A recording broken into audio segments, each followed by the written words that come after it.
Silas Crowe didn't knock. He never knocked. He kicked the door of the Hendersons' ranch house open so hard the hinges shrieked, and the family inside, Thomas Henderson, his wife Ruth, and their 2 teenage boys scrambled backward from the supper table like startled animals. Plates crashed. A lamp tipped. Ruth grabbed her youngest son's arm and pulled him behind her. "You had 30 days," Crowe said, stepping over the threshold with 2 men behind him. Both carrying rifles loose at their sides. Like this was nothing. Like this was Tuesday. He pulled a folded paper from his coat and dropped it on the table among the scattered beans and cornbread. "You got 29. I'm not a patient man." Thomas Henderson stood up. His hands were shaking, but he stood. "That deed isn't valid." "You know it isn't. That water agreement was signed under duress, and my lawyer said." Crowe moved so fast nobody saw it coming. He picked up Thomas's coffee mug and threw it straight into the fireplace. The ceramic exploded. Ruth cried out. The boys froze. "Your lawyer," Crowe repeated, his voice dropping to something quiet and much worse than shouting, "is in Cheyenne. You're here, and I've got 2 men outside who haven't had supper yet." He looked at Ruth, then at the boys. He didn't say anything else. He didn't have to. Thomas Henderson signed the paper. That was how Silas Crowe worked. Not with speeches, with the space between what he said and what he didn't say. That was the valley Mara Ellison was riding into, though she didn't know it yet. She didn't know much of anything yet, except that she was sitting in a stagecoach wearing another woman's dress, carrying another woman's name, and heading toward a man who was expecting someone else entirely. If this is your first time here, welcome. If you've been watching for a while, you already know what's coming is going to hurt a little and then feel like home. Hit subscribe so you don't miss the next chapter. Drop your city or country in the comments. I want to see exactly how far this story travels. Like the video so more people find it. And now let's go back to Mara. Stagecoach smelled like unwashed wool and old tobacco, and every rut in the road sent a shudder through Mara's spine that she felt in her back teeth. She'd been on this coach for 11 hours. She hadn't slept. She hadn't eaten since the dry biscuit she'd choked down at the last relay station, and even that had tasted like chalk. She was sitting across from a heavy-set merchant who'd fallen asleep 2 hours outside of Laramie and hadn't since, his snoring steady as a mill wheel. She was grateful for him. His noise filled the silence, so she didn't have to think quite so loud. Except she did think. She couldn't stop. The letters were in her bag, not her letters. Clara's letters. 3 months of careful correspondence between Clara Whitmore of Baltimore and one Elias Mercer of Pine Hollow, Wyoming Territory. Clara had read them aloud to Mara every Sunday afternoon in the cramped boarding house room they'd shared, her voice bright and amused, like it was all a grand adventure. Clara had answered every one of them. Clara had been the one who'd said yes. Then, 4 days before the departure date, Mara had come home to find Clara's things gone and a single note pinned to the bedpost. "I'm sorry, I can't. Tell him I'm sorry. No explanation. No address. Just gone, the way Clara had always done things quickly, without looking back." Mara had sat on the edge of her cot for a long time, holding the note. She had no family. She had no money past the $3.40 in her coat pocket. She had a job at the laundry that paid barely enough to cover her half of the rent, and now that Clara was gone, she couldn't cover even that. She had a birthmark the size of her palm spread across her left cheek and jaw, the color of a bruised plum, that had followed her like a shadow since the day she was born. She had in Clara's bag on Clara's chair a train ticket, a stagecoach voucher, and a sealed letter of introduction addressed to Elias Mercer of Pine Hollow. She had sat there for a very long time, then she had picked up the bag. The decision hadn't felt brave. It had felt like drowning slowly. Versus jumping off a bridge, at least the jump was a choice. She hadn't opened the sealed letter. She'd told herself it was because it wasn't addressed to her. The truth was she was afraid of what she'd find inside. Afraid Elias Mercer had written something about looking forward to Clara's golden hair, her blue eyes, her particular smile. Afraid she'd read it and lose her nerve entirely. Now the stagecoach was slowing, and through the grimy window, Mara could see wooden buildings gathering on either side of a dirt main street, and a hand-painted sign that read Pine Hollow, Whoa. Terror, in letters that had seen better weather. Her stomach dropped to somewhere around her boots. The merchant across from her snorted, woke himself up, and blinked. He looked at Mara. Then, with the casual cruelty of a man who thought he was just making conversation, his eyes landed on her left cheek and stayed there a half-second too long before he looked away. She was used to that. The half-second. The look away. Pressed her hand flat against her thigh and breathed. Coach lurched to a stop. She could hear voices outside, the driver calling down, horses blowing. She heard the door handle turn. She had about 4 seconds to decide whether she was going to be Mara Ellison, stepping off this coach and admitting everything, or whether she was going to wait and see and figure out the rest when the rest arrived. The door swung open. The man standing on the other side wasn't what she'd imagined. She'd read enough of Clara's letters to have built some picture in her head. She'd expected someone weathered and rough, heavy-set maybe. The kind of man who wrote to a mail-order agency, because he didn't have the charm to find a wife any other way. Elias Mercer was lean and straight, maybe 35, with dark hair that needed cutting and a jaw that needed shaving and eyes the particular gray of a sky before rain. He was holding his hat in both hands, which struck her as oddly careful. He was nervous. He was nervous. He looked at her, and she watched the exact moment his face tried to work out whether this was right. She stepped down before he could speak, because if she waited for him to speak first, she'd lose every bit of the small amount of courage she had. "I need to tell you something," she said. Her voice came out steadier than she deserved. "Before anything else, before you say a word." He waited, still holding his hat.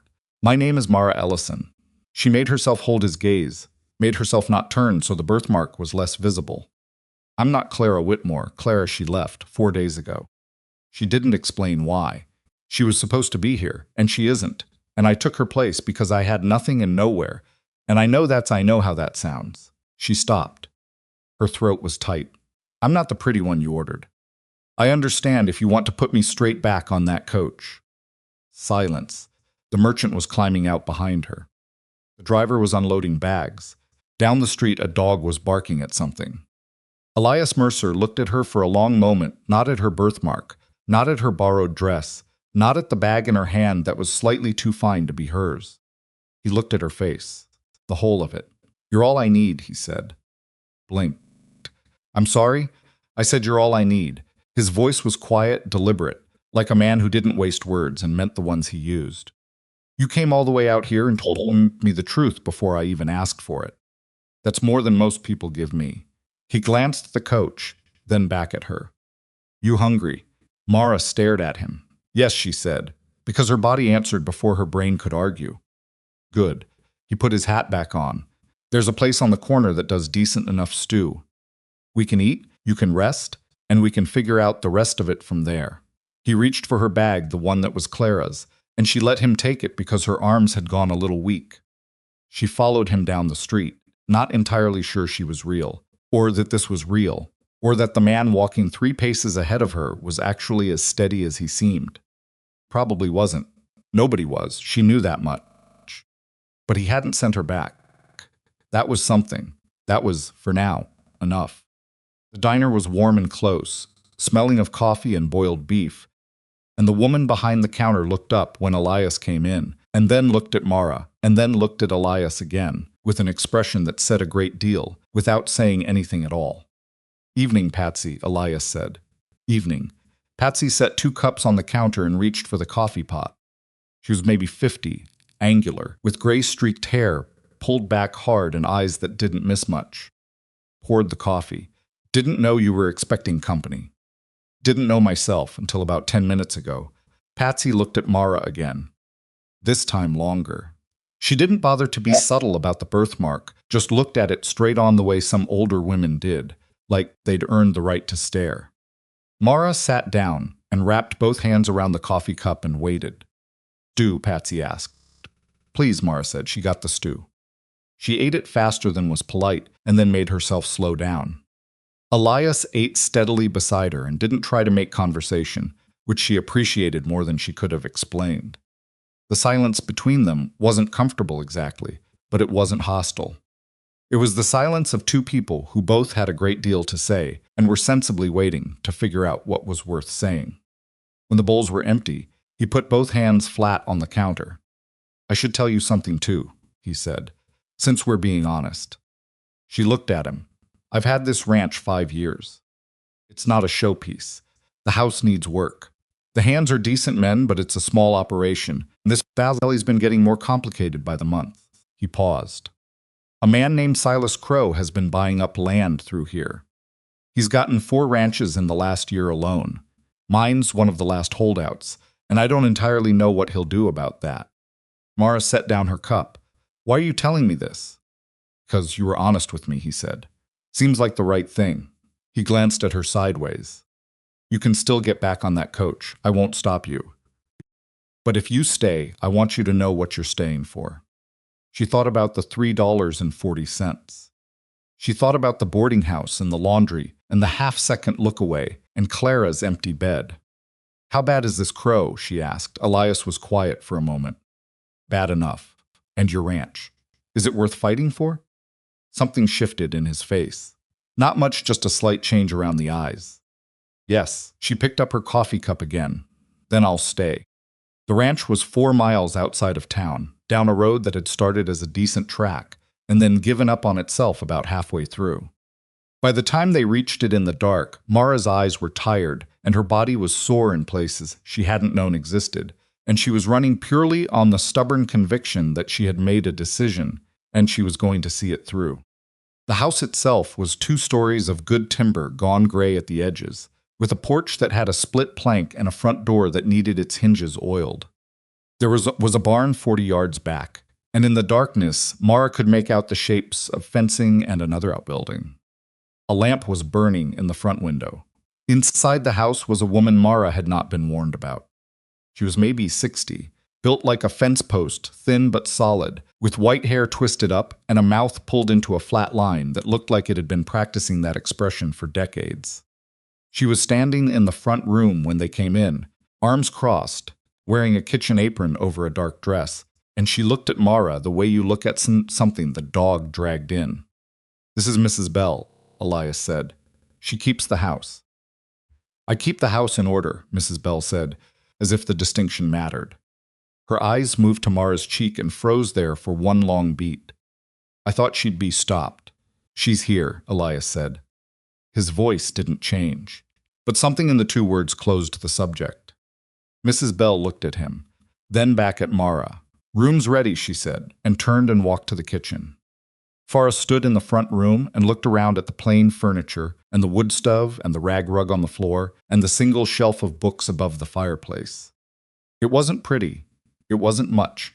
It was hers, or close enough to hers that the difference didn't matter tonight. "She'll warm up," Elias said from behind her. Mara turned to look at him. "Will she?" He considered it honestly. "Maybe." She almost laughed. "At least you're not lying to me. Told you I wouldn't." He showed her to the room at the top of the stairs, small, clean, with a window that looked out over the yard and a bed with a plain quilt. There was a wash basin on the stand. Someone had put a small bunch of dried lavender in a jar on the windowsill, which seemed like an act of optimism that didn't match Mrs. Bell's face. "That used to be my sister's room," Elias said from the doorway. "She was here the first 2 years. Then she married and moved to Denver." "I'm sorry," Mara said. "Don't be. She's happy." He leaned against the doorframe. "You'll have this room.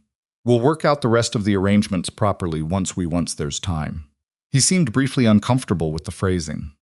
"I want to be clear. I'm not asking you to be anything you're not ready to be. We'll do this at a pace that makes sense." Mara looked at him. There was something guarded in his face, not cold, but careful. Like a man who had been disappointed enough times that he'd learned to keep the good things at arm's length until he was certain they were real. She understood that particular kind of careful. "Thank you," she said. He nodded once and left her to it. She sat on the edge of the bed for a long moment. She'd done this before, sat on the edge of a bed in an unfamiliar room with an unfamiliar life laid out in front of her. She'd been doing it most of her life, but this time there was something different. A flicker of something that wasn't quite hope, but was adjacent to it. She lay down on top of the quilt, fully dressed, too tired to manage anything else, and was asleep in 3 minutes. She was up before dawn, not because anyone woke her, because that was who she was, a person who couldn't afford to be the last one moving. She'd learned that in her first boarding house at 16, after her aunt had made it clear that charity had a time limit. You earned your place, or you found yourself without one. The kitchen was cold. When she got to it, the stove banked down to coals. She built it back up before Mrs. Bell appeared and had water heating for coffee before the housekeeper came through the door. Mrs. Bell stopped in the kitchen doorway and looked at the stove, the pot, the table where Mara had found flour and started measuring. "What are you doing?" Mrs. Bell said. "Making breakfast." Mara didn't look up. "I found the flour. I hope that's all right. I make breakfast. Then you can help me or you can sit down, but I needed something to do with my hands." She glanced up. "I'm not trying to take anything from you. I'm just not built for sitting still." A long pause. Mrs. Bell walked to the hutch, took down a mixing bowl, and set it on the table with a sound that was somewhere between a gesture of cooperation and a declaration of territory. Didn't talk, but they made biscuits. And when Elias came in from the early chores, with two of his hands a young man named Pete, who couldn't be more than 20, and a wiry older hand called Holt, who had the particular kind of squint that came from years of looking into wind, the biscuits were ready. Pete looked at Mara and immediately looked at his boots. Holt looked at her the way Patsy had direct, appraising, not unkind. "Morning," Holt said. "Morning," Mara said. Pete managed to mumble something that contained a vowel. Elias ate 2 biscuits and poured his own coffee and said, "To no one in particular, she stays. I'd appreciate it if everyone acted accordingly." Pete nodded. Holt nodded. Mrs. Bell pressed her lips together and reached for another biscuit.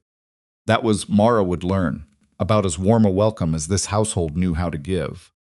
The first week was hard in the way that honest work is hard, not cruel, just unrelenting.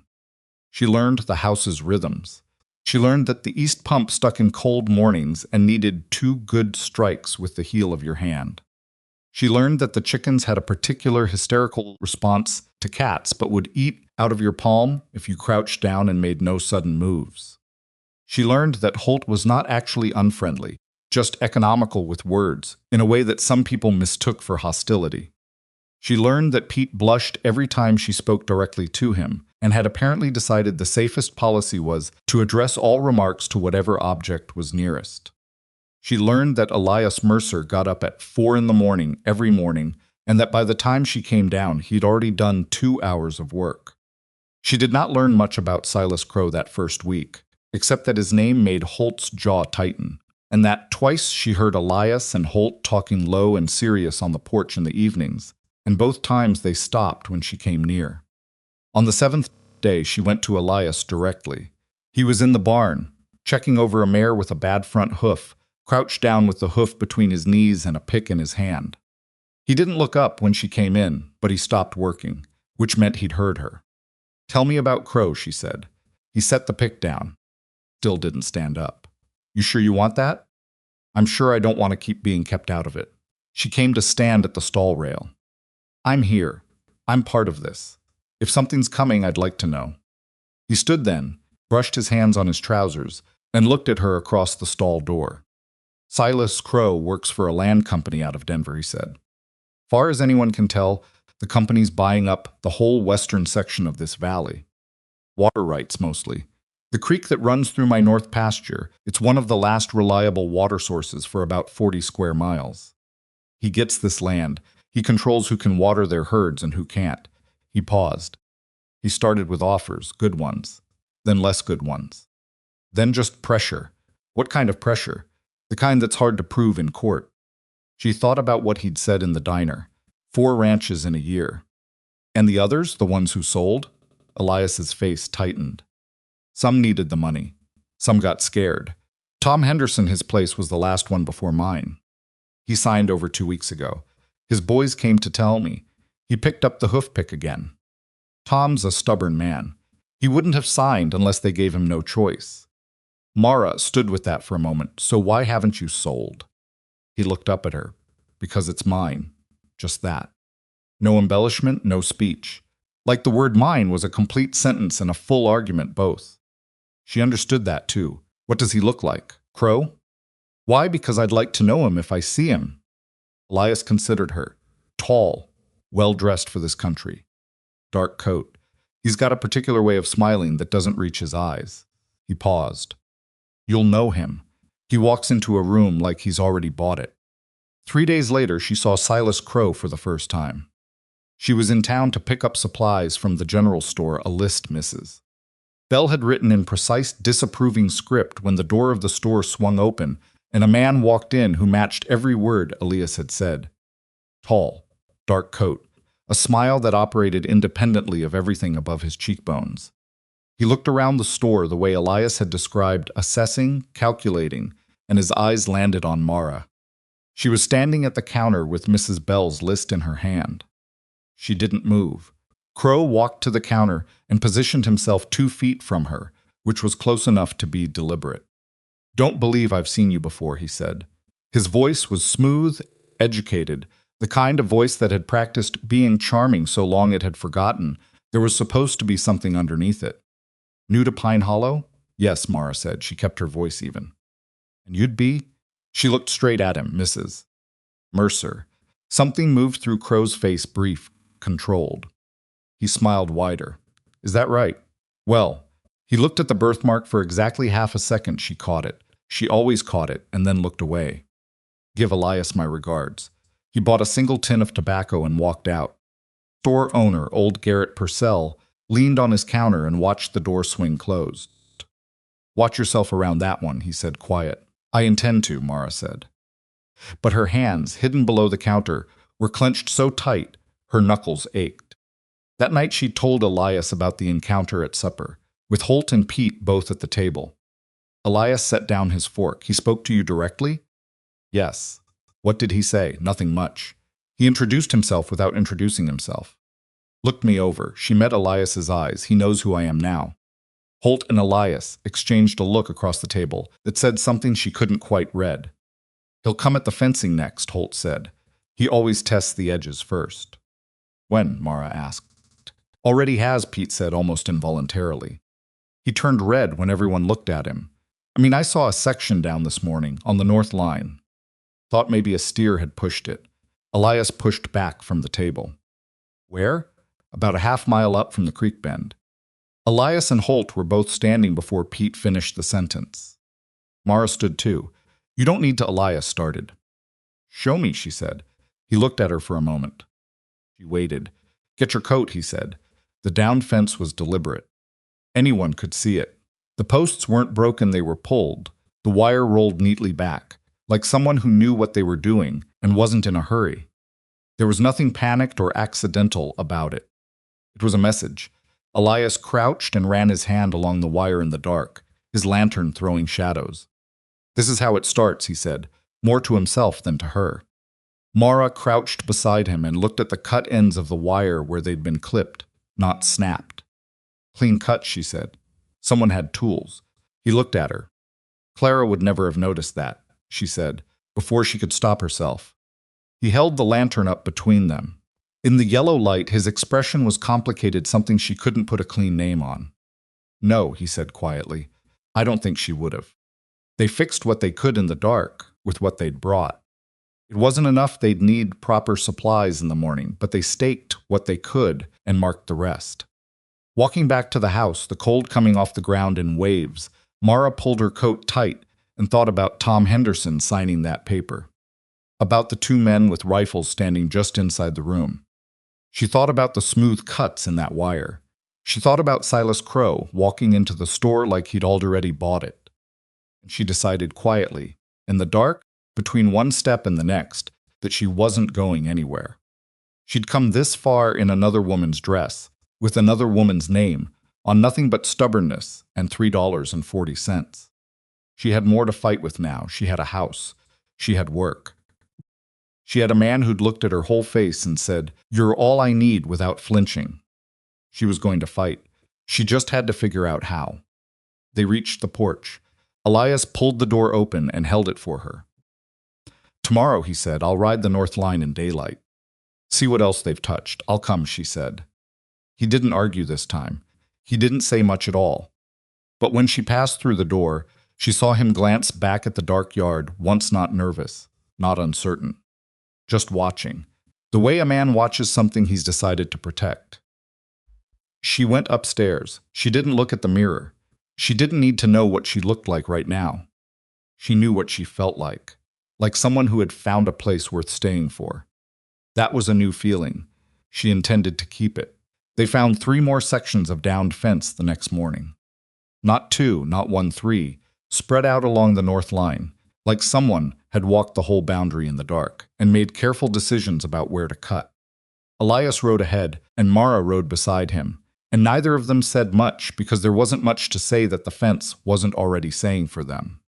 Holt came up on their left and pulled his horse to a stop at the second section. He leaned over his saddle and looked at the wire. His jaw did the thing it did. 3 nights running, you think? Or all last night? All last night, Elias said. Ground soft from the rain Tuesday. There'd be tracks from multiple trips. Mara had already swung down and was crouching at the post. The soils around the base was disturbed, not the way a steer disturbs things, pressing and pawing but stamped down flat in a boot-shaped pattern. 2 boots, maybe 3 sets total. She looked up. More than one man did this. Elias looked at her. You're reading tracks? I grew up near a farm. You learn to read what the ground tells you when nobody else is talking. She stood and brushed her hands on her skirt. 2 men, maybe 3. They weren't hurrying. This was planned. Holt made a sound that might have been approval and might have been indigestion. They spent the better part of the morning fixing what they could, and the rest of the morning fixing what they'd fixed badly in the dark the night before. Pete worked silently and efficiently, which she was learning was his natural state. He was much better with tools than with words. Holt talked some, low and matter of fact, about the ranch's history, about the creek that ran through the north pasture, and why it mattered. Before Elias bought this place, Holt said, tamping a post back into the frozen earth, this water fed 6 ranches. Those 6 ranches are down to 2 now, us and the Garrity place, and Garrity's old and his sons moved to Colorado. He paused. Crowe gets this water. He's got the whole valley by the throat. What does he want it for? Mara asked. The water? Railroad, Holt said. He said it the way you'd say cancer. There's a line they're planning to push through the western ridge. They need water stations every 20 miles for the steam engines. But the real money isn't the railroad, it's what comes after. Towns sprout up around rail stations. Land values go through the roof. Man who owns the water when that happens owns everything around it, Mara finished. That's the shape of it. She looked out at the north pasture, at the creek she could hear but not quite see from here, running fast and cold under a gray sky. It was just water, just a creek. But it was also the whole future of this valley, depending on who controlled it. Elias knows all this? She asked. Elias figured most of it out 6 months ago, Holt said. He wrote letters to the Territorial Land Office. Never heard back. He go in person? Holt looked at her. Man can't leave his ranch for a week with Crowe circling. You understand that. She did. She was beginning to understand a great many things. By the time they got back to the house that afternoon, Mrs. Bell had apparently decided something. Mara couldn't say what exactly. But the housekeeper met her at the kitchen door, with a cup of coffee not shoved at her, not set down across the room, just held out, directly. Mara took it. You ride well, Mrs. Bell said. It wasn't warm. It was an observation. Thank you. Most women sent out here on those arrangements don't know a horse from a fence post. She said arrangements the way someone else might say transaction. The last one Elias courted before the letters she lasted 3 weeks. Cried every day. Took the coach back east in February and sent a letter saying she was sorry but she wasn't built for this, Mrs. Bell picked up a pot and set it on the stove with rather more force than necessary. I told him at the time, you don't need someone beautiful. You need someone useful. Mara held her coffee cup and waited. I'm not saying you're useful yet, Mrs. Bell added. Saying you might be. That was, Mara would later decide, the warmest thing Margaret Bell had ever said to another living person, and she received it accordingly. The trouble came on a Wednesday. Not the first trouble, not the fence trouble that was already old news by the second week. The new trouble arrived in a buckboard with 2 men on the seat and a third riding alongside, and it came up the road at midday when Elias was in town at the feed store, and Holt was in the back pasture, and Pete was somewhere in between. Mara was hanging sheets on the line when she heard the horses, turned and watched the buckboard come up the road. The man riding alongside wasn't Crowe. He was broader, younger, with a heavy wool coat and the kind of face that had been used to convey menace. For so long it had settled into that expression permanently. She walked to the porch and stood on it. She didn't go inside. She didn't move away. The buckboard stopped 20 feet from the house. The man in the heavy coat swung down. "Mrs. Mercer?" "Right." He reached into his coat and produced an envelope, which he held out. When she didn't move toward him, he walked to the porch steps and set it on the bottom step. "From Mr. Crowe. He asks that you pass it along to your husband at your earliest convenience." "What is it?" "A revised offer. Mr. Crowe feels the previous numbers may not have reflected the current value of the property." He smiled. It looked practiced. He's feeling generous. Mara looked at the envelope on the step. She looked at the 3 men, the 2 on the buckboard, both watching her. Then she looked back at the man with the practiced smile.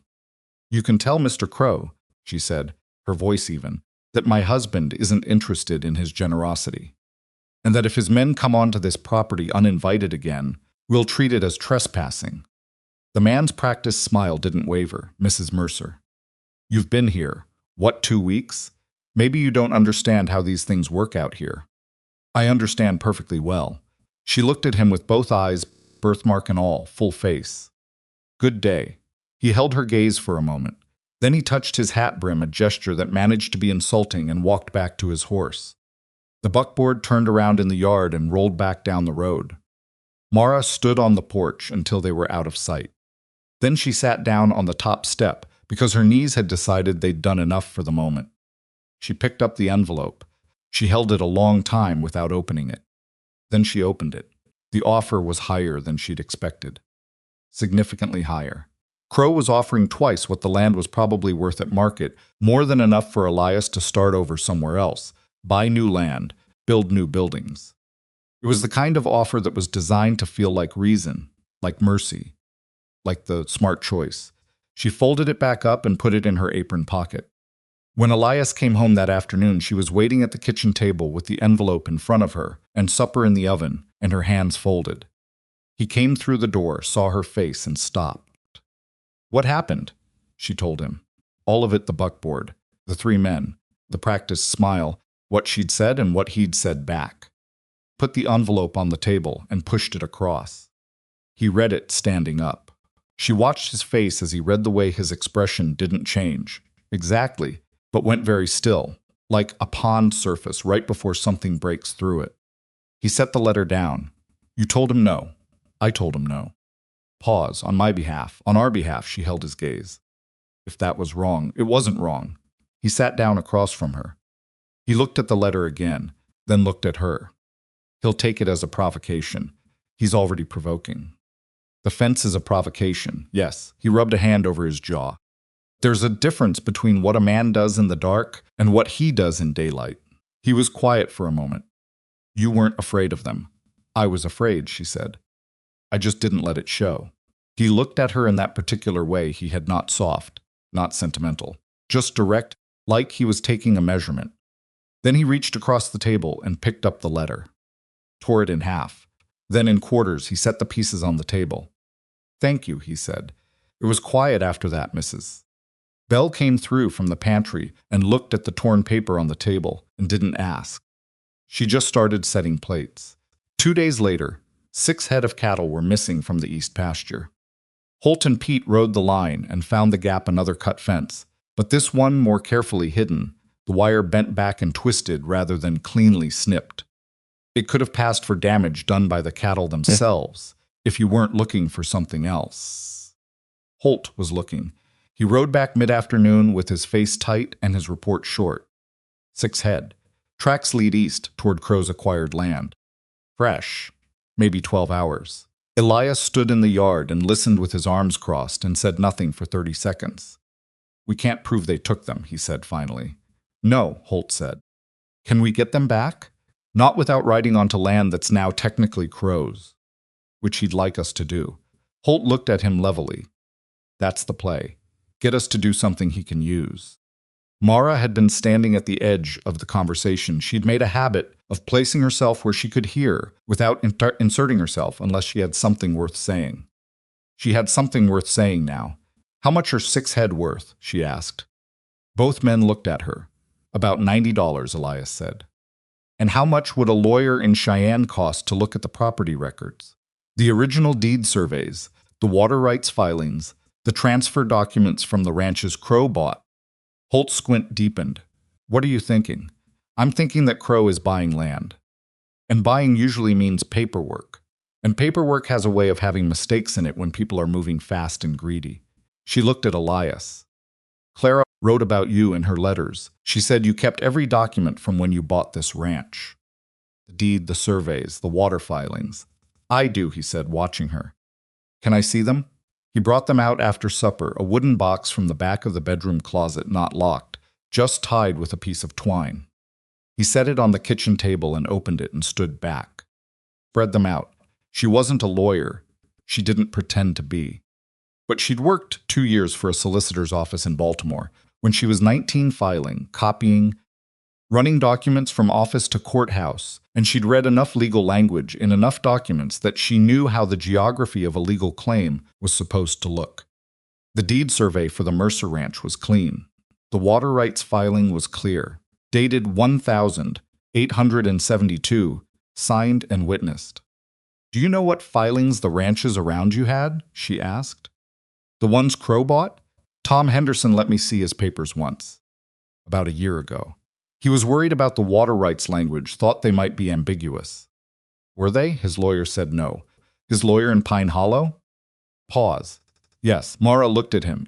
Is that lawyer still practicing? Elias and Holt exchanged a look. He closed up 3 months ago, Holt said slowly. Moved to Laramie. Said it was for family reasons. Kitchen was quiet. I want to write to the Territorial Land Office in Cheyenne, Mara said. Directly, not a petition, just a records request. Asking for copies of the transfer documents on the 4 ranches Crowe acquired. They're public record, they have to provide them. That'll take weeks, Elias said. Then we should start now. She looked at him across the papers. We need to know what he's got, what papers he used, who witnessed them, whether they hold up. Because if he's moving fast and greedy and making lawyers disappear, she stopped. Somebody made a mistake somewhere. They always do. Elias looked at the document spread across his table. He looked at her. Something in his face that she couldn't quite name. She was still learning his face, still learning which expression meant what. Write the letter, he said. She wrote it that night, at the kitchen table, by lamplight, in the best hand she had. 3 weeks passed. The letter went out. The fencing held for a while. Then a water trough in the north pasture was fouled. Something dead dropped in it in the night. Pete found it in the morning and came back looking pale. They drained the trough and scrubbed it and didn't talk much about it at supper. Then one of the barn cats, an orange tom, who had lived on the property for 4 years and held a position of considerable authority, turned up dead near the east gate. No marks on him. Just dead. Mrs. Bell found it. She came into the kitchen and stood at the sink and didn't say a word for a full 2 minutes. Mara watched her and said nothing either, because there was nothing useful to say. She just came and stood beside the older woman at the sink, and after a minute, Mrs. Bell said very quietly, his name was Porter. I'm sorry, Mara said. Another long silence. It was a good cat, Mrs. Bell said, in the tone of someone delivering a eulogy for someone they couldn't admit publicly they'd loved. I know, Mara said. After that, Mrs. Bell's behavior toward Mara shifted not dramatically, not with warmth exactly, but with a kind of solidarity. 2 women in a house that someone was trying to break. It was enough. The response from the Territorial Land Office came on a Thursday in late October, 6 weeks after she'd written. Not the documents she'd asked for, just a letter explaining that the records were available for inspection at the Cheyenne office during regular business hours, and that copies could be provided at a fee of 50 cents per page. Mara read it twice. Then she brought it to Elias. We need someone to go to Cheyenne, she said. He looked at the letter. He looked out the window at the yard, the barn, the fence line. He was doing the calculation. She could see him doing ranch against everything else. Who could go? Who had to stay? Not me, he said, not refusing, just stating a fact. Not right now. Crowe would use it. The moment I leave. Not you, she agreed. Me, he looked at her. I can go, she said. I know what I'm looking for. I spent 2 years in a solicitor's office. I can read those documents. And Crowe doesn't know what I know. He knows I'm your wife. He doesn't know what I've been reading. She put the letter on the table between them. He's watching you. He doesn't think much of me. A long silence. That's dangerous, he said. Staying here and waiting is dangerous too. She held his gaze. Elias, he fouled your water and killed a cat and stole 6 head of cattle, and we still can't prove a single thing. We need paper, we need records, and I can get them. The silence stretched. It's a 2-day ride each way by coach, he said. I know. You'd be gone 4 or 5 days minimum. I know. He rubbed his jaw. He looked at the letter. He looked at her. I don't like it, he said. I know, she said. Tell me to stay and I'll stay, but tell me a better plan first. He didn't have one. Holt goes with you, he said. To Cheyenne and back. He doesn't let you out of his sight. She'd expected that. Agreed. You go straight to the land office and straight back. No extra time. Agreed. He picked up the letter. He looked at it one more time. There's something else, he said, and something in his voice changed quieter, less certain. This was the Elias she was learning, existed below the practical, steady surface. The one that didn't come out often. If Crowe figures out what you're doing and you're in Cheyenne and I'm here, then you hold the ranch, she said, and I get the papers. And we trust each other to do our part. He looked at her for a long time. She didn't look away. You've never been to Cheyenne, he said. I've never been to Wyoming at all until 3 weeks ago. She almost smiled. Hasn't slowed me down yet. Something shifted in his face, that same complicated expression she'd seen by the fence in the lantern light. She still couldn't name it precisely, but she was beginning to understand it. All right, he said. They didn't say much after that. She went to find Holt. He went back out to the barn. Mrs. Bell put supper on the table, and they all ate, and outside the wind picked up from the north and rattled the kitchen window in its frame. Later it was past 10.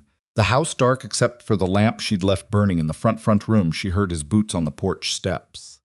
She'd been sitting by the window, looking out at nothing, thinking. He stopped at the door. He didn't come in, just stood in the doorway with his coat still on and his hat in his hand, the cold coming off him. You didn't have to do any of this, he said. She turned to look at him. In the lamplight, his face was tired and honest, stripped of the daytime steadiness. Neither did you, she said, when I stepped off that coach. He held her gaze. That's different, is it? He looked down at the hat in his hands. A long pause. Mara, her name. Just that the first time he'd used it without it being attached to something practical. Just her name, like he was testing what it felt like to say. I know, she said. She wasn't sure exactly what she meant by it, but from the way something in him eased slightly, she thought he might have understood. He nodded once. He said goodnight. He went upstairs. She sat by the window a while longer, listening to the wind and thinking about paper trails and greedy men and how the smallest mistakes always turned out to matter most in the end. She didn't know what was waiting in Cheyenne. She didn't know what Crowe would do when he found out she'd gone looking. She didn't know whether the records she was hoping to find would show anything at all. She knew 3 things. The ranch was worth fighting for. Elias Mercer was worth fighting for, and she was. It turned out, despite the birthmark and the borrowed name and the $3.40, she'd started with exactly the kind of woman who knew how to fight. The wind rattled the window again. She picked up the lamp and went to bed. Coach to Cheyenne left Pine Hollow at 6 in the morning, before the sun had fully committed to rising, and Mara was on it with Holt beside her, and a satchel on her lap that contained Clara's letter of introduction, which she'd finally read 2 nights before. Sitting alone at the kitchen table, the copy of Elias's water rights filing, and a list of questions she'd written out in her careful hand. Holt slept the first 3 hours. She didn't sleep at all. She watched the Wyoming territory roll past the window in long gray-brown waves, grass and sky, and the occasional dark line of fence that meant someone still held something out here. She thought about what Elias had said the night before she left, standing in the barn doorway while she checked the satchel one more time. "You find anything," he'd said. "Anything that looks wrong, you don't confront anyone with it. Copy it and you bring it back." "I know," she'd said. "And if someone at the land office asks you what you're looking for, I'm a property owner confirming my own water rights records." Which is true. She'd looked up at him. "I'm not going to do anything stupid." He'd looked at her for a moment. Then he'd said, "I know you're not. That's not what I'm worried about." She'd waited. "I'm worried about the things that happen to people who are smart and careful anyway." He'd reached into his coat and produced a small folded paper and held it out. "If you get into trouble in Cheyenne, this is a man I know worked cattle with him before the war. He's a deputy sheriff there now. Name's Webb Calder. He's honest." She'd taken the paper. She'd put it in her coat pocket next to her own list of questions, and she'd promised herself she wouldn't need it. Coach hit a rut, and Holt woke up, looked out the window, looked at her, and went back to sleep. She kept watching the grass. Cheyenne was bigger than she'd expected, and louder than Pine Hollow in a way that felt like a different world entirely. The streets were wide and crowded with wagons and horses and men moving with the particular purposeful hurry of a place that thought of itself as important. The Territorial Capitol building sat at one end of the main street like it was trying to prove something. The Territorial Land Office was on a side street, 2 stories of red brick, with a sign above the door that had been painted recently enough that the letters were still crisp. Mara went in while Holt waited outside with the bags. The clerk at the front desk was a young man, maybe 25, with ink-stained fingers and a harried expression that suggested he was perpetually behind on something. He looked up when she came in, glanced at her birthmark in the way she was always watching for half a second, then professionally away, and said, "Can I help you, ma'am?" "I have a written request for records," she said, and put the letter on the desk. She'd written it, carefully formal, factual, using the exact language from the land office's response about their records access policy. She'd asked for copies of the transfer documents on all 4 properties acquired by or transferred to any party associated with the name Silas Crowe or any company with Crowe listed as an officer in the past 24 months. The clerk read it. He read it again. "These are public records," she said, before he could object. "Your office's letter confirmed that." "Yes, ma'am." He looked up. This is a fairly broad request. It might take some time to pull all of these." "I'll wait," she said. He looked at her. He looked at the letter. "It might take until tomorrow morning. Then I'll come back tomorrow morning," she said. "I'm staying at the Frontier Hotel on 2nd Street.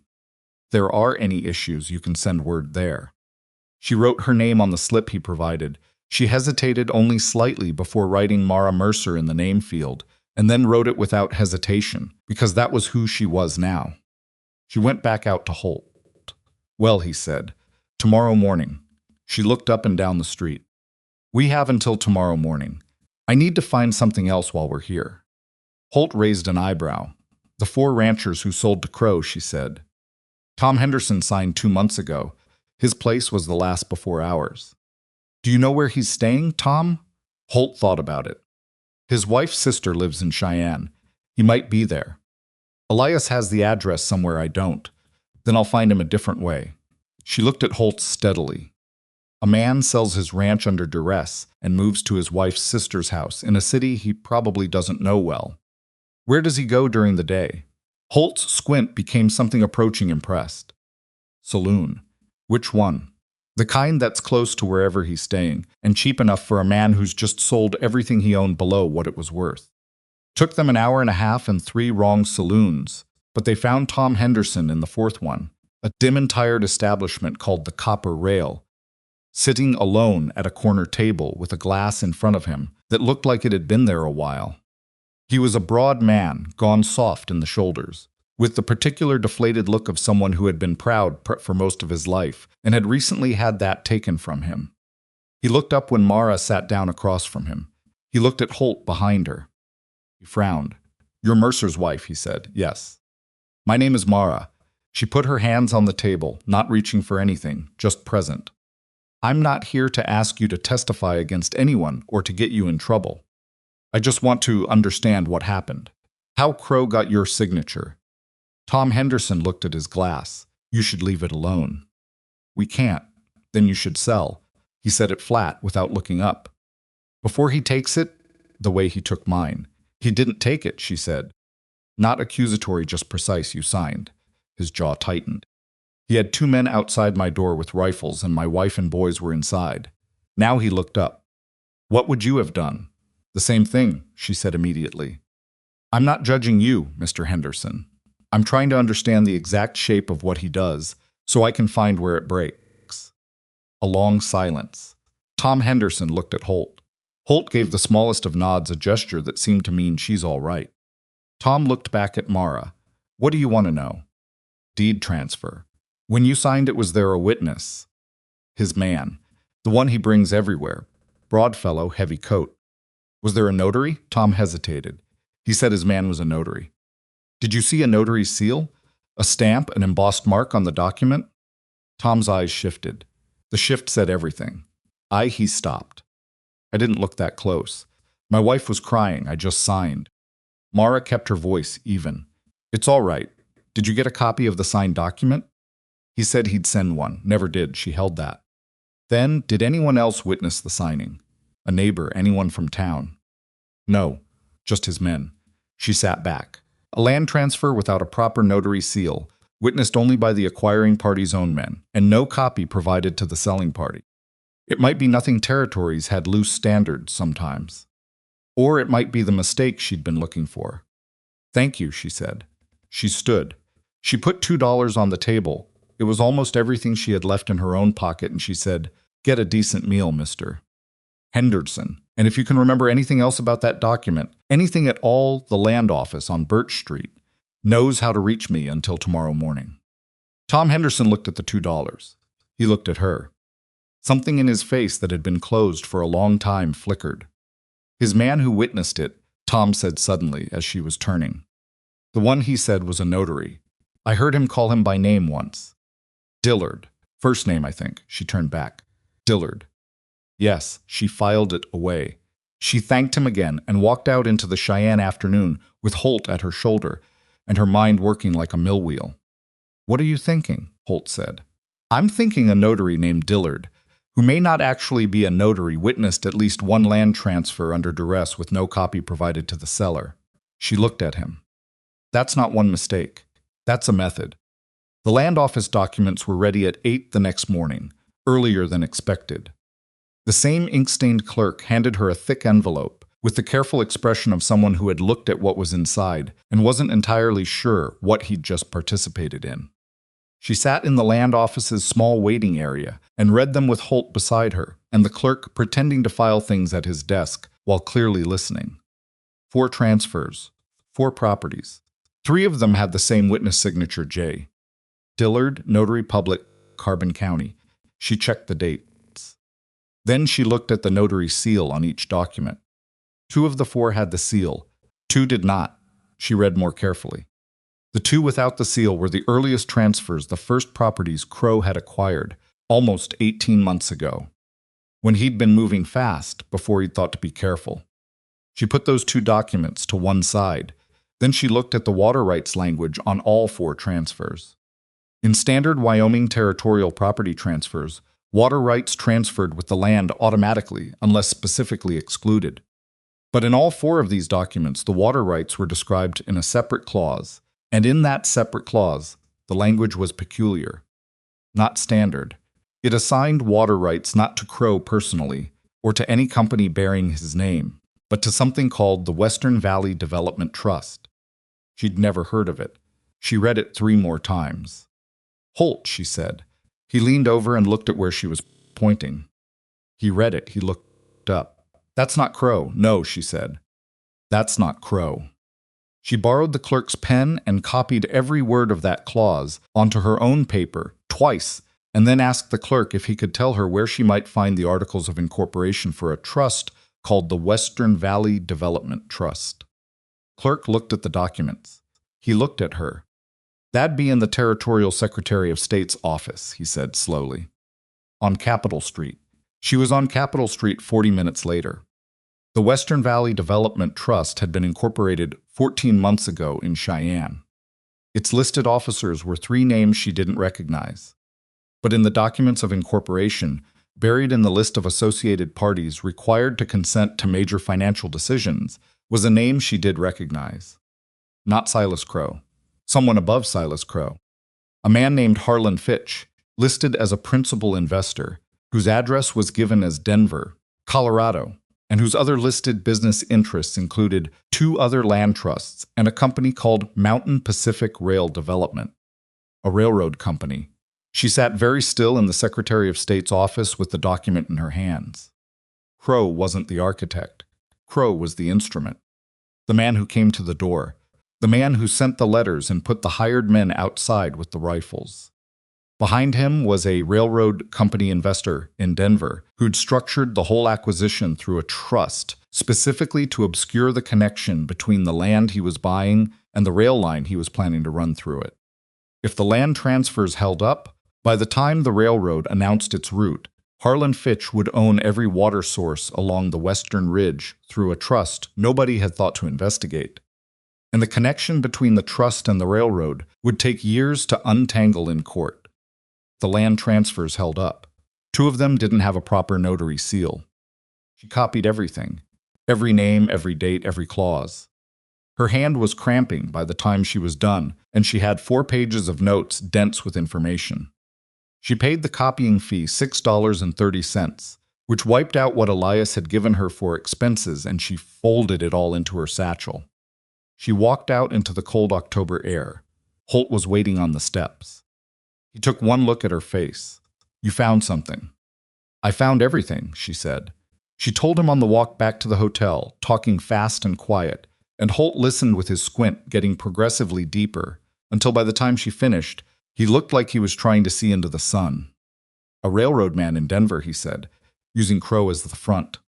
Using a trust to hide the connection, and 2 of the 4 transfers may not be legally valid because they lack a properly sealed notarial acknowledgement. She stopped walking. Which means if those transfers don't hold, Crowe doesn't own what he thinks he owns. And if Crowe doesn't own what he thinks he owns, the trust's claim to the water rights is built on nothing. Holt was quiet for a long moment. "We need a lawyer," he said. "We need a specific kind of lawyer. Someone who knows territorial property law and isn't afraid of a railroad investor in Denver." She started walking again. "And we need to get home. Because Crowe doesn't know what I just found, but he knows I've been gone 2 days, and Elias is there alone with Pete." They left on the afternoon coach. The ride back was harder than the ride out. The weather had shifted, a cold front pushing down from the north, and the coach rocked and jolted through an increasingly gray afternoon that by the 3rd hour had turned to early dark. Mara held the satchel in her lap the entire way and didn't sleep. She was thinking about Harlan Fitch in Denver and 2 land transfers with no notary seal and a man named Jay Dillard who might or might not actually be a notary in Carbon County. She was also thinking about Elias. She'd been gone 2 days. She'd sent a brief note back with the eastbound mail rider the morning she left the hotel records found, returning Thursday. All well, but that was the only communication. She didn't know what 2 days without her there had looked like at the ranch. She didn't know if Crowe had made any moves. She was thinking about Elias standing in the barn doorway, handing her that piece of paper with Webb Calder's name on it. The way he'd said, "I'm worried about the things that happen to people who are smart and careful anyway." The coach stopped at a relay station around 8 at night to change horses, and Mara climbed out to stretch and breathe cold air, and Holt came to stand beside her. "He'll be all right," Holt said. She glanced at him. "Elias," Holt said. "He's been holding that place for 5 years against every kind of hard. 2 days with Crowe circling isn't going to break him." "I know," she said. And she did know. It didn't stop her from feeling it. "Can I ask you something?" Holt said. She waited.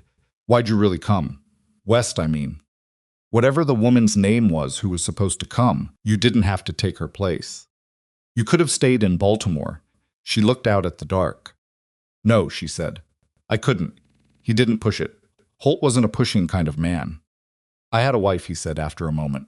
Long time ago. 19 years. She had a way of walking into a room that changed the temperature of it. He paused.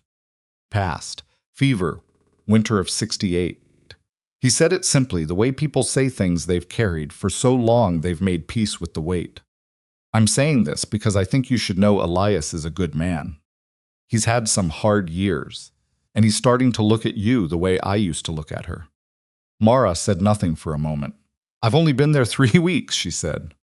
Some things don't take long, Holt said, and some things that look like they take long are just people being afraid. The relay station man came out and said the horses were ready. They got back on the coach. They came into Pine Hollow at midnight, the street empty and cold, and Holt arranged for horses at the relay stable because Mara refused to wait until morning. They rode the 4 miles to the ranch in the dark, and the lights were still burning downstairs, which told her something. She came through the front door, and Elias was at the kitchen table. He stood up fast when she came in, not startled, just immediate, like he'd been waiting, and his body acted before his brain caught up. You're late, he said. The coach was late. She put the satchel on the table. I found what we were looking for. More than that. He looked at the satchel. He looked at her. Are you all right? Yes. She sat down because the ride had finished off whatever was left in her legs. We need to talk.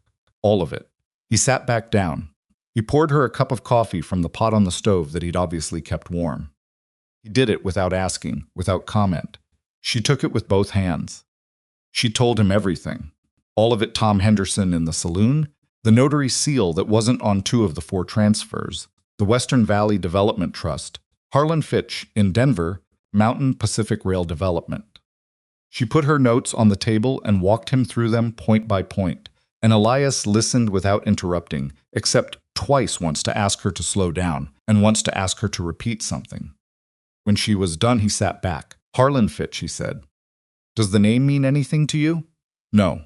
But a railroad investor in Denver using a front man and a trust to buy up water rights before announcing his rail route. He stopped. There'd be people who'd care about that. The territorial governor, the competing railroad interests. A man like Fitch makes enemies doing business like that. Which is why he used Crowe and a trust to hide it. She put her finger on the document copies. But the 2 early transfers without the notary seal, those are his exposure. If those don't hold, he loses the legal basis for the water rights on 2 properties. Elias picked up the papers. He read slowly, carefully, the way he did everything. And if the water rights on those 2 properties revert to the original owners who can't sell them back because Henderson and the others don't own the land anymore, then the trust's claim to the water is legally contested, she said. And a contested water rights claim makes the entire railroad plan unviable until it's settled. Take years. And railroad investors don't wait years. He set the papers down. He looked at her across the table. We still need a lawyer, he said. I know, a good one. In Cheyenne. Not from here, I know. And we need to move fast, because once Crowe finds out I was at the land office, he'll know someone is looking. He probably already knows, Elias said. That sat between them for a moment. There's one more thing, she said.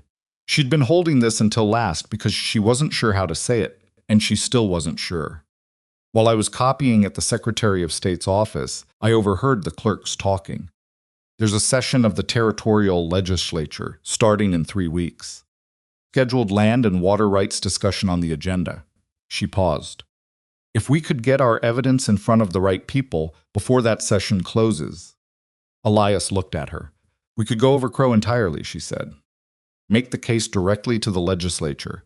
Public record. Newspaper coverage, maybe. She watched his face. I know it's a long shot. Everything about this is a long shot, he said. Yes. He was quiet for a moment. Then, I rode the North Line while you were gone. He said it conversational, easy, like a change of subject, but it wasn't. Found something. She waited, fresh stakes. Survey stakes, the professional kind. Someone has been marking the north pasture. He looked at his coffee cup. They weren't there last week. The survey stakes. While she'd been in Cheyenne reading documents, Crowe had been walking Elias's land with a surveyor, measuring for a transfer he hadn't managed to get yet. Brazen. It was also frightened the move of a man who was starting to feel a timeline pressing. He's accelerating, she said. Yes. Which means? Which means we have less time than we thought. He stood up, picked up her notes and folded them carefully, and put them in the wooden box from the closet, the one that held the ranch's own documents, and locked the box for the first time. She noted that. She hadn't seen him lock it before. He put the box back in the closet and came back and stood in the kitchen doorway. You need to sleep, he said. So do you. I've been sleeping. He looked at her, really looked, the way he did when he was being honest. I haven't been sleeping. She understood. Tomorrow we figure out the lawyer. Tomorrow, he agreed. She stood. She picked up the empty coffee cup and put it in the basin. She walked past him toward the stairs and stopped in the doorway beside him, because the doorway was narrow and they were both standing in it. Holt told me something, she said. He waited. He said, you're starting to look at me the way he looked at his wife. Elias was very still. She looked at him directly. I'm not saying that to make anything complicated. I'm saying it because I think you should know that I'm not trying to disappear. Whatever this started as. She stopped. Her voice was doing something she hadn't given it permission to do. I'm not Clara, but I'm not going anywhere either. A long silence. I know you're not Clara, he said. His voice was very quiet. I stopped thinking about Clara about 48 hours in. She didn't say anything. There was nothing to say that wouldn't ruin it. She went upstairs. She took off her boots and her coat and lay on the bed and looked at the ceiling, and the dried lavender in the jar on the windowsill smelled faintly in the cold air. And she thought about survey stakes in the North Pasture and a man named Harlan Fitch in Denver who thought he could own this his valley through paperwork and hired men. She thought about what Elias had said. I stopped thinking about Clara about 48 hours in. She closed her eyes. She slept. She woke at 4 a.m. to the smell of smoke. Not the ordinary wood smoke smell of the stove, something sharper, something wrong, the kind of smell that reaches the back of your throat before your brain has caught up to what it means. She was out of bed and at the window in seconds. The corral was on fire. Not a small fire. Not a spark. The whole east side of the corral fence was burning, the dry wood gone up fast. And inside the corral, the horses were screaming in a way she'd never heard and hoped never to hear again. And she could see a shape, a large shape still inside the burning perimeter, and she understood in the same second that it was Elias's horse, his best horse, the gray he'd had for 7 years, and it wasn't moving. She didn't think. She ran. She was down the stairs and out the back door, and across the yard in the cold dark, her feet bare on the frozen ground, and she was screaming for Elias before she even realized she was screaming. He was already there. He and Pete both, beating at the fence with wet blankets they'd pulled from somewhere, and Holt was working to get the corral gate open to let the other horses out, 3 of them coming through in a terrified rush. Mara grabbed a blanket and went to the fence line without thinking. Mara get Elias's voice, sharp and furious and afraid. Tell me what to do, she shouted back. Get those horses away from the fence, push them east, away from the mines. She went. She was not a horsewoman by instinct, but she'd been learning, and desperation is its own education. She got behind the 3 escaped horses and pushed them east with her arms wide, her voice as steady as she could make it, until they were far enough from the flames to stop their blind panicking. The gray horse was dead before Elias got to him. She knew it before she heard him say it knew it, from the way he stopped moving and stood very still inside the burned-out space of the corral. Smoke around him, the fire going out now on its own, and his hands hanging at his sides. She went to him. She didn't say anything. She just came and stood beside him. He didn't speak for a long time. The gray horse was 7 years old, and she'd learned his name that morning, Duke, and she'd seen the way Elias fed him by hand, and she understood what this was. This wasn't an accident, Elias said. No, she said. He wants us to run. His voice was stripped down to something she hadn't heard from him before. Not anger beyond anger. The thing that's left when anger burns through, and what remains is just determination, cold and final. Stood beside him in the dark and the smoke. We're not running, she said. He looked at her. We're not running, she said again. We're going to Cheyenne. We're getting a lawyer. We're putting everything we found in front of every person with authority to see it. She met his eyes in the dark. But we're not running. A very long silence. No, he said. We're not. They stood in the burned-out corral while the smoke thinned out, and the cold settled back in. And Holt came and stood with them without a word, and Pete came and stood with them. And none of them said anything for a while, because there was nothing that needed saying. Crowe had made his move. Now they would make theirs. They buried Duke at the edge of the north pasture the next morning, in frozen ground that fought them the whole way down. Elias did most of the digging himself. Pete helped without being asked. Holt stood nearby and didn't offer to take the shovel, because he understood the way men who've known hard loss understand that some work needs to be done by the person who's grieving it. Mara brought coffee out at 8 and set it on the fence post and went back inside, because she understood that too. By mid-morning, the corral was assessed. The east wall was gone entirely. 2 fence posts on the south side had burned through at the base. The rest was scorched but holding. It would take 3 days of work and more lumber than they had on hand to rebuild it properly. Elias came into the kitchen at 10 with his hands still dirty and his face set in a way she was learning to read, not closed, exactly but compacted. Everything pulled inward and organized. I'm riding to town, he said. I need lumber and I need to send a telegram. To who? Mara asked. Webb called her. He looked at her. Your notes from Cheyenne, the ones about Dillard. If Dillard isn't actually a licensed notary in Carbon County, a deputy sheriff can find that out faster than a lawyer can. She'd thought the same thing at 4 in the morning, standing in the burned corral. She was glad he'd arrived at it himself. I'll write out what I remember about the document language. The dates and the property descriptions. It'll give him something specific to check. Good. He started to turn. Elias, he stopped. Don't go alone, she said it plain, not asking. Take Holt. He looked at her for a moment, and she could see him about to say something about it, being 4 miles to town in daylight. And then he looked at what was left of the corral through the window. And he said, all right. He took Holt. While they were gone, Mara did 2 things. The first was practical. She went through every piece of paper in the wooden box, the deed, the water rights filing, the original survey map from when Elias bought the ranch, and she made a second copy of everything by hand. She put the copies in a separate envelope, sealed it, and tucked it inside the lining of her winter coat where the stitching had come loose. If something happened to the box, the copies survived. If something happened to the coat, the box survived. She'd learned this from the solicitor's office in Baltimore. Original documents get lost. Floods, fires, theft. You always kept a copy somewhere else, and you never told anyone where the somewhere else was. The second thing she did was sit down and write a letter to the editor of the Cheyenne Daily Courier. She didn't tell anyone she was writing it. She wasn't sure she'd send it. But she wrote it 3 pages, careful and factual, laying out the structure of the Western Valley Development Trust, the connection to Harlan Fitch and Mountain Pacific Rail Development, the questionable notarial acknowledgments on the early transfers, and the pattern of intimidation against ranching families in the Pine Hollow Valley. She wrote it the way a lawyer would write it, not with outrage but with precision, because precision is harder to dismiss than outrage. Put it in her coat with the copied documents. She'd decide later. Mrs. Bell came into the kitchen around noon and looked at the table where Mara had been working and looked at the pen and the ink and didn't ask. There's bread from this morning, Mrs. Bell said. Thank you. Mrs. Bell cut 2 slices and put them on the table. She sat down across from Mara, which she'd never done before, always stood, always moved, never sat. She put her hands flat on the table and looked at them. My husband worked for a railroad, she said, 20 years ago. In Ohio.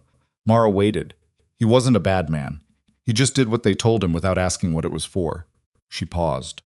They told him to go to certain property owners and offer them certain amounts. He went. He didn't ask why the amounts were what they were, or what happened to families who didn't take them. She looked up. Later I found out some of those families lost their farms anyway. Through means my husband didn't know about and didn't ask about. Her voice was flat. He thought he was just doing his job. What happened to him? Mara asked. He died in 1869. Fell from a rail bridge during an inspection. She said it matter-of-factly, the way she said most things. I went to work after that. Kept houses for people. Elias was the first one worth keeping a house for. Mara looked at her. I'm telling you, Mrs. Bell said, because I want you to understand that I've seen how this works. The men in the fine coats with the polished manners. She pressed her lips together. They always think they've already won. That's their weakness. They stopped checking. She stood up, smoothed her apron, and went back to the pantry. Mara ate the bread and thought about that.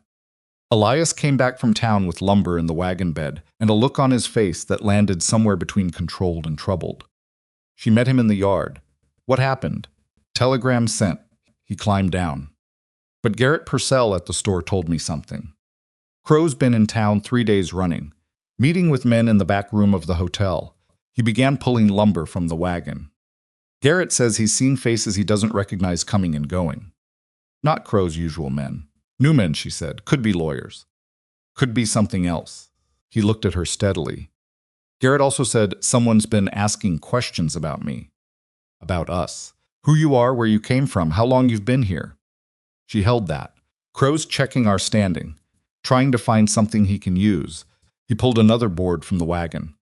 A man who married a woman sight unseen through an agency doesn't have the strongest position if his wife turns out to be, if there's anything questionable about who she is.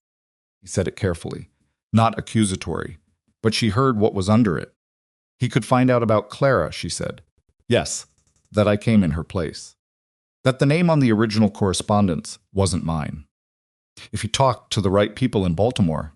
Elias set the board down and looked at her across the wagon bed. I'm not Mara. I'm not saying this to frighten you. I'm saying it because you need to know the angle. If he can challenge the legitimacy of our marriage, he can challenge my standing to contest the land. A disputed property ownership is much easier for a trust to acquire than a clean one. He rubbed the back of his neck. I spoke to in town the one we have here, not the one we need in Cheyenne, he said. If there's any question about the legality of the marriage, Crowe's lawyers could use it to complicate a court challenge. She stood very still. How complicated, she said. Complicated enough to take years. And we don't have years. He looked at her. I don't know what Crowe knows. I don't know how much he's found. But if he starts pulling on that thread, then we need to get to Cheyenne before he does, she said. With everything we have. And we need the lawyer to file before Crowe can muddy the water. Yes, he held her gaze. There's something else I should have told you already. I'm sorry I didn't. She waited. He reached into his coat and produced a folded paper. He held it out. She took it and opened it. It was a letter. Dated 6 days ago from a law office in Cheyenne, a firm called Aldrich and Moore. It had been addressed to Elias and was brief, acknowledging receipt of his prior inquiry, stating that the firm had reviewed the general situation he'd described and believed there were grounds for a legal challenge to the water rights transfers, and asking him to come to Cheyenne at his earliest convenience with all relevant documentation. She looked up. You already wrote to a lawyer before you went. I didn't know what you'd find. I wanted the option ready. He said it without apology, but with the particular directness he's used when he thought something needed saying straight. I should have told you. Yes, she said, you should have. Pause. I'm not angry, she said. I'm just telling you we agreed no more surprises between us. That was the whole thing from the start. You're right. He took the letter back. No more. She looked at him for a moment. Then she looked at the lumber in the wagon. Who's going to Cheyenne? I am, he said. This time it has to be me. The lawyer needs the property owner present to file. And I need to be in that room. Everything in her wanted to say I'll come. Pushed it down. When? Day after tomorrow. If I leave at 6, I can make the coach connection in Rawlings and be in Cheyenne by Thursday. 3 days gone. I know. She looked at the ranch, the burned corral, the barn, the house with its split porch plank. 3 days with Elias gone and Crowe watching and 2 ranch hands and a 60-year-old housekeeper. I'll be all right, she said. He looked at her. I know you will. He said it like he meant it, without the edge of reassurance that would have made it condescending. Like it was just a fact he'd established and didn't need to revisit. She picked up 2 boards from the wagon. Let's get this corral built then, she said. They worked the rest of the day on the corral. All 4 of them, Elias, Holt, Pete, and Mara with Mrs. Belle coming out at 4 with coffee and staying to hold boards steady when they needed a third set of hands, which was more often than she'd probably planned on. By dark, they had the east wall framed and half the boards in place. It wasn't finished, but it was standing. At supper, which was late and eaten in near silence, because everyone was too tired for conversation, Pete said, out of nowhere, "My father lost his farm in Indiana when I was 12. Everyone looked at him. It was the most words he'd put together at one time since Mara had arrived. Pete kept his eyes on his plate. Railroad wanted the land. They sent men. Not violent men, not right away, just persistent. Coming back every week with a lower offer and more pressure. My father held out 2 years. He paused. Then one winter, the county assessor sent a bill for back taxes that weren't owed. But fighting it in court cost more than the taxes, and by the time it was over, we'd lost anyway. He finally looked up. I'm just saying they have a lot of ways. The table was quiet. They do, Mara said. That's why we have to cut through all of them at once. Pete nodded and went back to his food. After supper, Elias packed his bag for Cheyenne, a practical man's packing, nothing extra. Mara stood in the doorway of the bedroom. The first time she'd stood there, he'd always come to the threshold of hers and handed him the sealed envelope. What's this, he said. Everything from Cheyenne. My notes, the copied documents, the notary seal analysis, the information on Fitch and the trust. She paused. I made 2 copies. One is in your box. One is somewhere else. Don't ask me where. He looked at her over the envelope. Also, there's a letter to the Cheyenne Daily Courier, she said. In that envelope. I haven't decided whether to send it. I want your opinion. He opened the envelope and took out the letter and read it standing at the foot of the bed. He read it twice. His face didn't change much, but she'd learned to read the small things, the slight tightening around his eyes, that meant he was genuinely engaged with something, not just processing it. It's good, he said. It's very good. He looked up. You're saving it as a last option. If the legal route hits a wall. A story in the territorial newspaper about a Denver railroad investor using fraudulent notarizations to steal water rights that's hard to ignore even for men with influence in Cheyenne. She held his gaze. It's also the kind of thing that makes Fitch nervous. Men like that don't like daylight. He folded the letter back up and put it in the envelope. We'll keep it ready. He put the envelope in his bag. He closed the bag. He stood in the room with the bag in his hand, and they were both aware of the same thing, without either of them saying it directly. 3 days, he said. 3 days, she agreed. Holt stays on the property. Don't go to town without him. I know, if anyone comes Crowe or his men. I won't let them on the property, if they push. Elias. She said his name the way he'd said hers that night in the front room, just the name as a complete thing.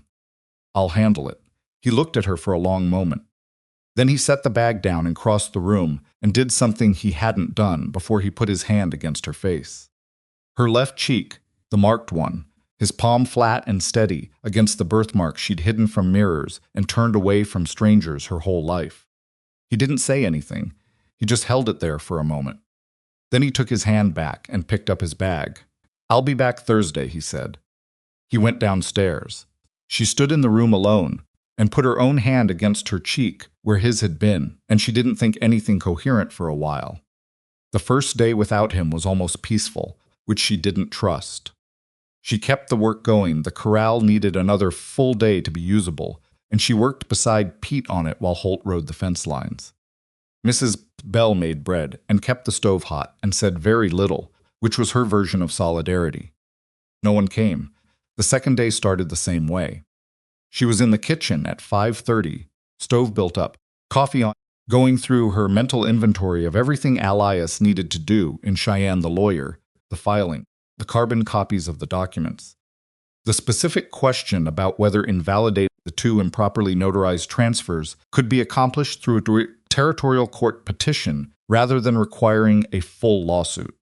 She heard a horse, one horse, coming fast, which was different from the deliberate pace of Crowe's men. She went to the window. It was Pete, who'd ridden out to check the north fence an hour ago. He was coming back at a gallop, which Pete never did. Pete was a careful rider who treated the horses like they were borrowed. She was on the porch by the time he pulled up. 3 men, he said, still breathless. On the north road. Not moving toward the ranch, just sitting there on horses, watching. He caught his breath. I recognized one of them. That's the man Crowe brings everywhere. The broad one in the heavy coat. Mara stood on the porch and thought for exactly 3 seconds. Get Holt, she said. Tell him to come to the house. Don't go back to the north road. Pete turned the horse and went. She went inside and got the shotgun from the cabinet by the back door. Elias had shown her where it was the first week, and she'd asked him to show her how to use it the second week. And they'd spent an afternoon on it that she'd thought at the time was probably unnecessary. She loaded it. She put extra shells in her apron pocket. She also went to the kitchen table and wrote a quick note, sealed it, and gave it to Mrs. Bell. If I'm not back in the house within an hour, she said, you take this to town yourself, and you give it to Garrett Purcell, and you tell him to send it to Webb Calder in Cheyenne by telegraph. Mrs. Bell looked at the note, looked at the shotgun. What does it say? The address of the lawyer in Cheyenne where Elias is. And the words come now. She met the older woman's eyes. Caution. I expect I won't need it. And if you do, then I need you to be the one who didn't panic. Mrs. Bell took the note and put it in her apron pocket, with the same expression she used for everything flat, precise, unimpressed by drama. Don't do anything foolish, she said. I'm going to try hard not to, Mara said. She went out. Holt was already in the yard by the time she got there, his own rifle in hand. Pete was with him. She told them what she wanted Holt on the east side of the barn, where he had a sight line to the north road, Pete at the corner of the house, herself on the porch. We're not shooting at anyone, she said. We're just making clear that there are 3 of us, and we know where they are. If they move toward the property, you let me handle it if they move toward the property, Holt said. She looked at him. If they move toward the property, we hold the line and someone rides to town for Calder. Calder's in Cheyenne. Purcell knows every man in Pine Hollow. He'll find us someone. Holt assessed this. You've thought it through. Trying to. She looked toward the north road. She couldn't see anything from here. Go. They went. She stood on the porch with the shotgun and waited. For 45 minutes, nothing happened. The morning was cold and clear, and the only sounds were ordinary ranch. Sounds the remaining horses in the repaired corral, a crow somewhere, the wind in the grass. Then she heard hoofbeats from the north road, and they were coming closer. She stood very straight and put her hand on the shotgun and did not point it at anything yet, just held it. 3 horses came around the bend in the road and pulled up 60 feet from the house. Broadcoat, Crowe's man, and 2 she didn't recognize. He looked at the porch. He looked at her. His gaze moved to the barn where Holt was visible in the shadow of the doorway, rifle apparent.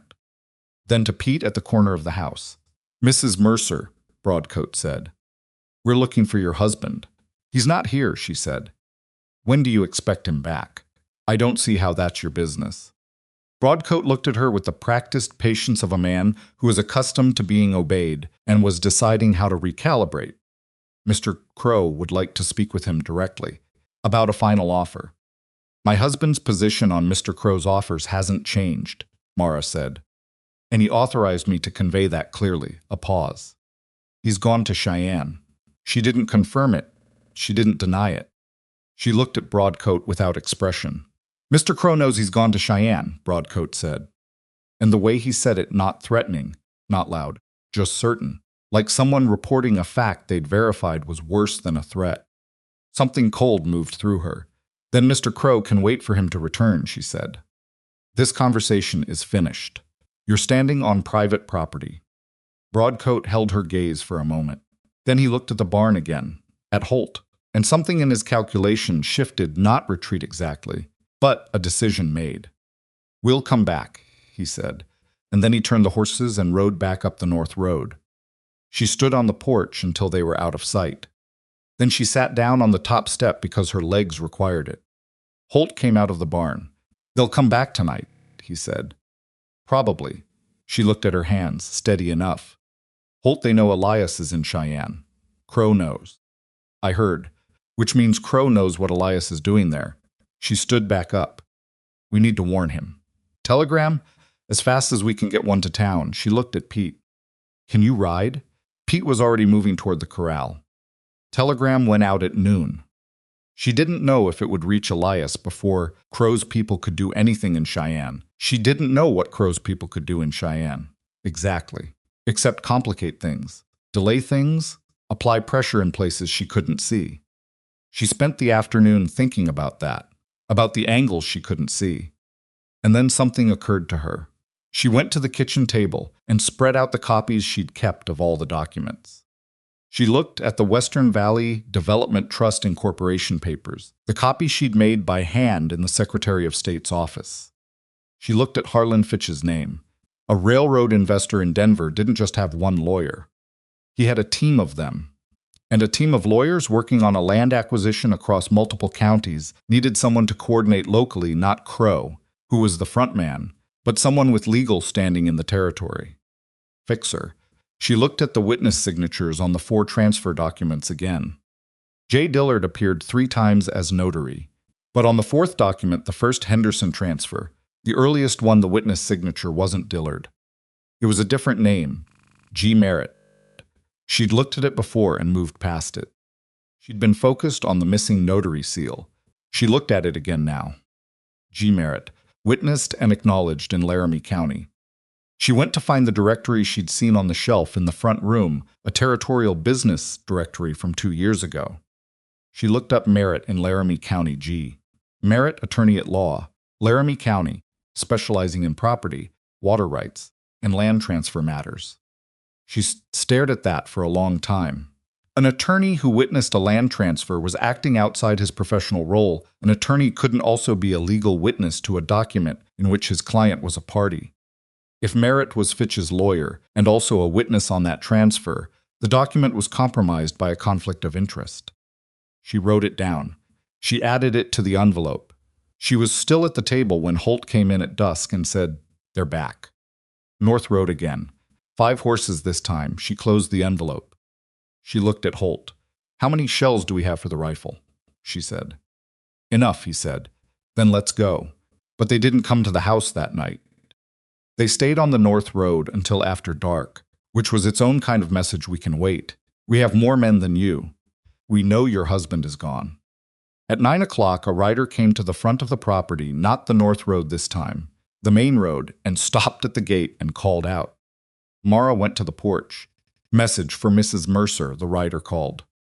He was young, nervous, a boy Garrett Purcell sometimes used for errands. Not one of Crowe's men. She went to the gate. He handed her a folded note and turned his horse immediately and rode back toward town. She opened it in the porch lamplight. The handwriting was not Elias's. It was precise and unfamiliar. "Your husband is safe and the filing is complete. Aldrich confirmed the transfers are challengeable. However, be advised that Crowe's counsel filed an injunction this afternoon, seeking to freeze all property actions pending an investigation into the legitimacy of the Mercer marriage. Elias is consulting with Aldrich on how to proceed. He asked me to send word you should hold the property and trust him." W. Calder, Deputy Sheriff, Cheyenne. She read it twice. Then she read the operative sentence again. Crowe's counsel filed an injunction seeking to freeze all property actions, pending an investigation into the legitimacy of the Mercer marriage. He'd found it. He'd found Clara. Or he thought he had. He'd found enough to weaponize the mail order arrangement, the name discrepancy, something. Enough to file a legal challenge. She stood on the porch in the cold with Webb Calder's note in her hand and the 5 horses on the North Road behind the dark, and she thought about what Elias had said in the very beginning. One condition, no more lies, and what she'd built on that. She wasn't afraid of the injunction. She wasn't afraid of Crowe's lawyers, or Harlan Fitch in Denver, or the 5 horses on the North Road. She'd come off a stagecoach with another woman's name and $3.40, and she'd built something real here, document by document, day by day, in a house that hadn't wanted her and a valley that was trying to swallow itself whole. She was angry. She folded the note into her pocket and went back inside and sat down at the kitchen table and picked up her pen. She took out the letter to the Cheyenne Daily Courier. She read it through once. Then she wrote a second version, shorter, sharper, with the attorney conflict of interest added, and Crowe's injunction filed against a marriage specifically to block a legitimate legal challenge to water rights fraud. She didn't editorialize. She let the facts make the argument, because the facts were furious enough on their own. She sealed it. She went to find Mrs. Bell. "I need you to take something to town," she said. "First light tomorrow. Garrett Purcell. He'll know how to get it to Cheyenne." Mrs. Bell looked at the envelope. "Is this going to make things worse?" "It's going to make things public," Mara said, "which is different." Mrs. Bell took the envelope. "Don't do anything foolish," she said again. "I already did the foolish thing," Mara said. "I stepped off a stagecoach in a town I'd never seen and told a stranger the truth. Everything since then has been logical." Mrs. Bell made a sound that might, from a different woman, have been a laugh. She put the envelope in her apron pocket. Outside, the 5 horses on the north road waited in the dark. Mara banked the stove and checked the doors and made sure the shotgun was loaded and set it beside the kitchen door within reach. Then she went upstairs and lay on the bed in her clothes and stared at the ceiling and waited for Thursday. Because Elias had said Thursday, and the filing was complete, and Crowe had made his move with the injunction, which meant he was out of patience, which meant he was close to out of options. And a man close to out of options was either finished or desperate. She was betting on finished. She had to bet on something. Thursday came cold and gray, with a wind that had teeth in it, and Mara was on the porch at 7 in the morning, watching the north road before she'd finished her first cup of coffee. The 5 horses had not returned after that second night. She didn't know whether that was good or bad. Empty roads had started to feel more threatening than occupied ones, because at least when Crowe's men were visible, she knew where they were. Mrs. Bell had gone to town at first light, as promised, envelope in her apron pocket, face set like flint. She'd taken the wagon herself, which Mara hadn't expected. She'd assumed Pete would drive her. But Mrs. Bell had climbed up onto the seat with the confidence of a woman who'd been handling horses since before Pete was born, and she'd gone without ceremony or comment. Holt was on the east fence line. Pete was in the barn. Mara was on the porch, watching the road, when she heard the coach. She heard it before she saw it, the particular sound of a coach coming fast, faster than the regular Pine Hollow stage ran, which meant someone had paid for speed, or someone was in a hurry, or both. She set down the coffee cup. The coach came around the bend in the road and slowed at the gate, and the door opened before it fully stopped, and Elias stepped down. He was moving differently than when he'd left. Not injured, nothing like that, but different in the particular way of a man who had been sitting with information for 2 days and was ready to use it. His coat was dusty from the road. He had his bag in one hand and a document case she didn't recognize in the other. He saw her on the porch. He crossed the yard fast and came up the porch steps and stopped in front of her and looked at her face and said, "Calder's note reached you." "Yes. The injunction. I know about the injunction." She held his gaze. "I sent the letter. To the courier. Last night, Mrs. Bell took it to town this morning." He looked at her. She waited for she wasn't sure what. Concern, maybe. "Argument." He said, "Good." She let out a breath she'd been holding for approximately 18 hours. "Come inside," she said. "Tell me everything." They sat at the kitchen table, the same table where she'd spread out documents, written letters, eaten bread with Mrs. Bell in rare and fragile solidarity, and Elias put the document case between them and talked. The lawyer, Aldrich, had reviewed everything. The 2 improperly notarized transfers were, in Aldrich's professional opinion, legally voidable, not automatically void, which would have been cleaner, but challengeable through a territorial court petition. The conflict of interest involving G. Merritt as both attorney and witness on the first Henderson transfer compounded the problem for Crowe significantly. The Western Valley Development Trust's claim to the water rights on those 2 properties rested entirely on those transfers. Crack the transfers, and the water rights claim came apart. He filed the petition Thursday morning, Elias said. Before Crowe's injunction landed. That matters, we were first in the record. And the injunction, she said. His jaw tightened. Crowe's lawyers claimed the marriage was entered under false pretenses. That the woman who came here on the mail order arrangement was not the woman who signed the original correspondence, and therefore the marriage contract was fraudulent. And therefore my standing to petition the court as a property owner was in question. He paused. They had a statement from the Baltimore agency. The name Clara Whitmore was on the original application. Not Mara Ellison. She sat with that. What did Aldrich say? Aldrich said it's thin.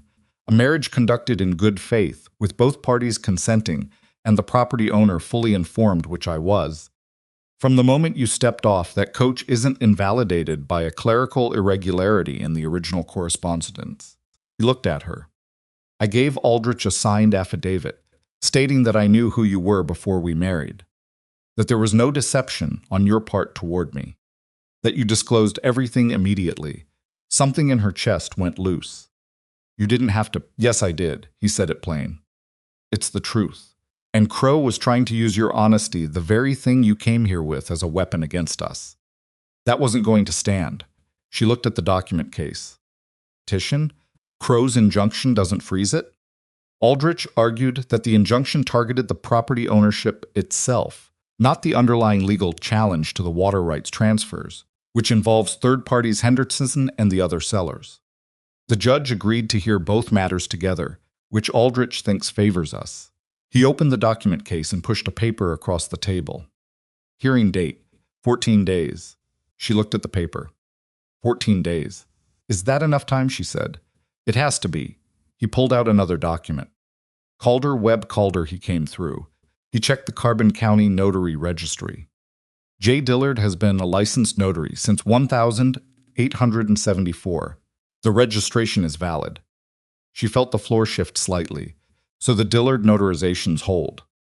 The Dillard ones hold. But the two without any seal, those were the earliest transfers, before Crowe brought Dillard in. Those are still the weak point. He met her eyes. Calder also found something else. Dillard's address on his notary registration is a law office in Laramie. Merritt's office. She stared at him. They're connected, she said. Partners, Calder thinks. Dillard handles the notarizations. Merritt handles the legal structure. They've done this before. Calder found two similar property transfers in Carbon County from 3 years ago. Same pattern, different buyer. That buyer also connects back to Mountain Pacific Rail through a different trust. He sat back. This isn't just Pine Hollow. This is how Harlan Fitch operates. She thought about Pete's father losing his farm in Indiana, about Tom Henderson signing paper at gunpoint while his wife cried, about how many valleys there were in this territory, and how many creeks ran through them, and how many families were sitting on land that a man in Denver had decided he needed. Calder's going to Cheyenne with what he found, Elias said. He's taking it to the Territorial Attorney General's office. This is bigger than a property dispute. Now it's a pattern of fraud across multiple counties. The courier letter, she said, will help. He looked at her. When it runs. If they run it. They'll run it. He said it with a certainty she didn't entirely share, but she didn't argue it. He'd lived in this territory longer than she had. He knew what the Cheyenne Daily Courier considered news. Mrs. Bell came through the back door then, stamp of cold coming off her, apron strings trailing from being reteed in a hurry. It's delivered, she said without preamble. Purcell's sending it by the afternoon rider. She looked at Elias. You look like you haven't slept. I haven't, he said. Sit there, she said, which was as close as Mrs. Bell got to. I'm glad you're back. She started rattling pots. The next 5 days were the hardest kind of waiting, not passive, not quiet, but the kind of waiting that required constant motion to keep from flying apart. They kept the fence lines ridden. They kept the shotgun by the kitchen door. Holt slept light, and Pete turned out to be a better shot than anyone had known, because no one had thought to ask. Mara organized everything she could organize: the documents, the timeline, the sequence of events written out in careful order, so Aldrich would have a clear narrative to present to the court. On the third day, the Cheyenne Daily Courier ran the story. Garrett Purcell brought a copy out from town, folded and a little battered from the ride. He handed it to Mara on the porch without a word, and she unfolded it and read it standing there in the cold.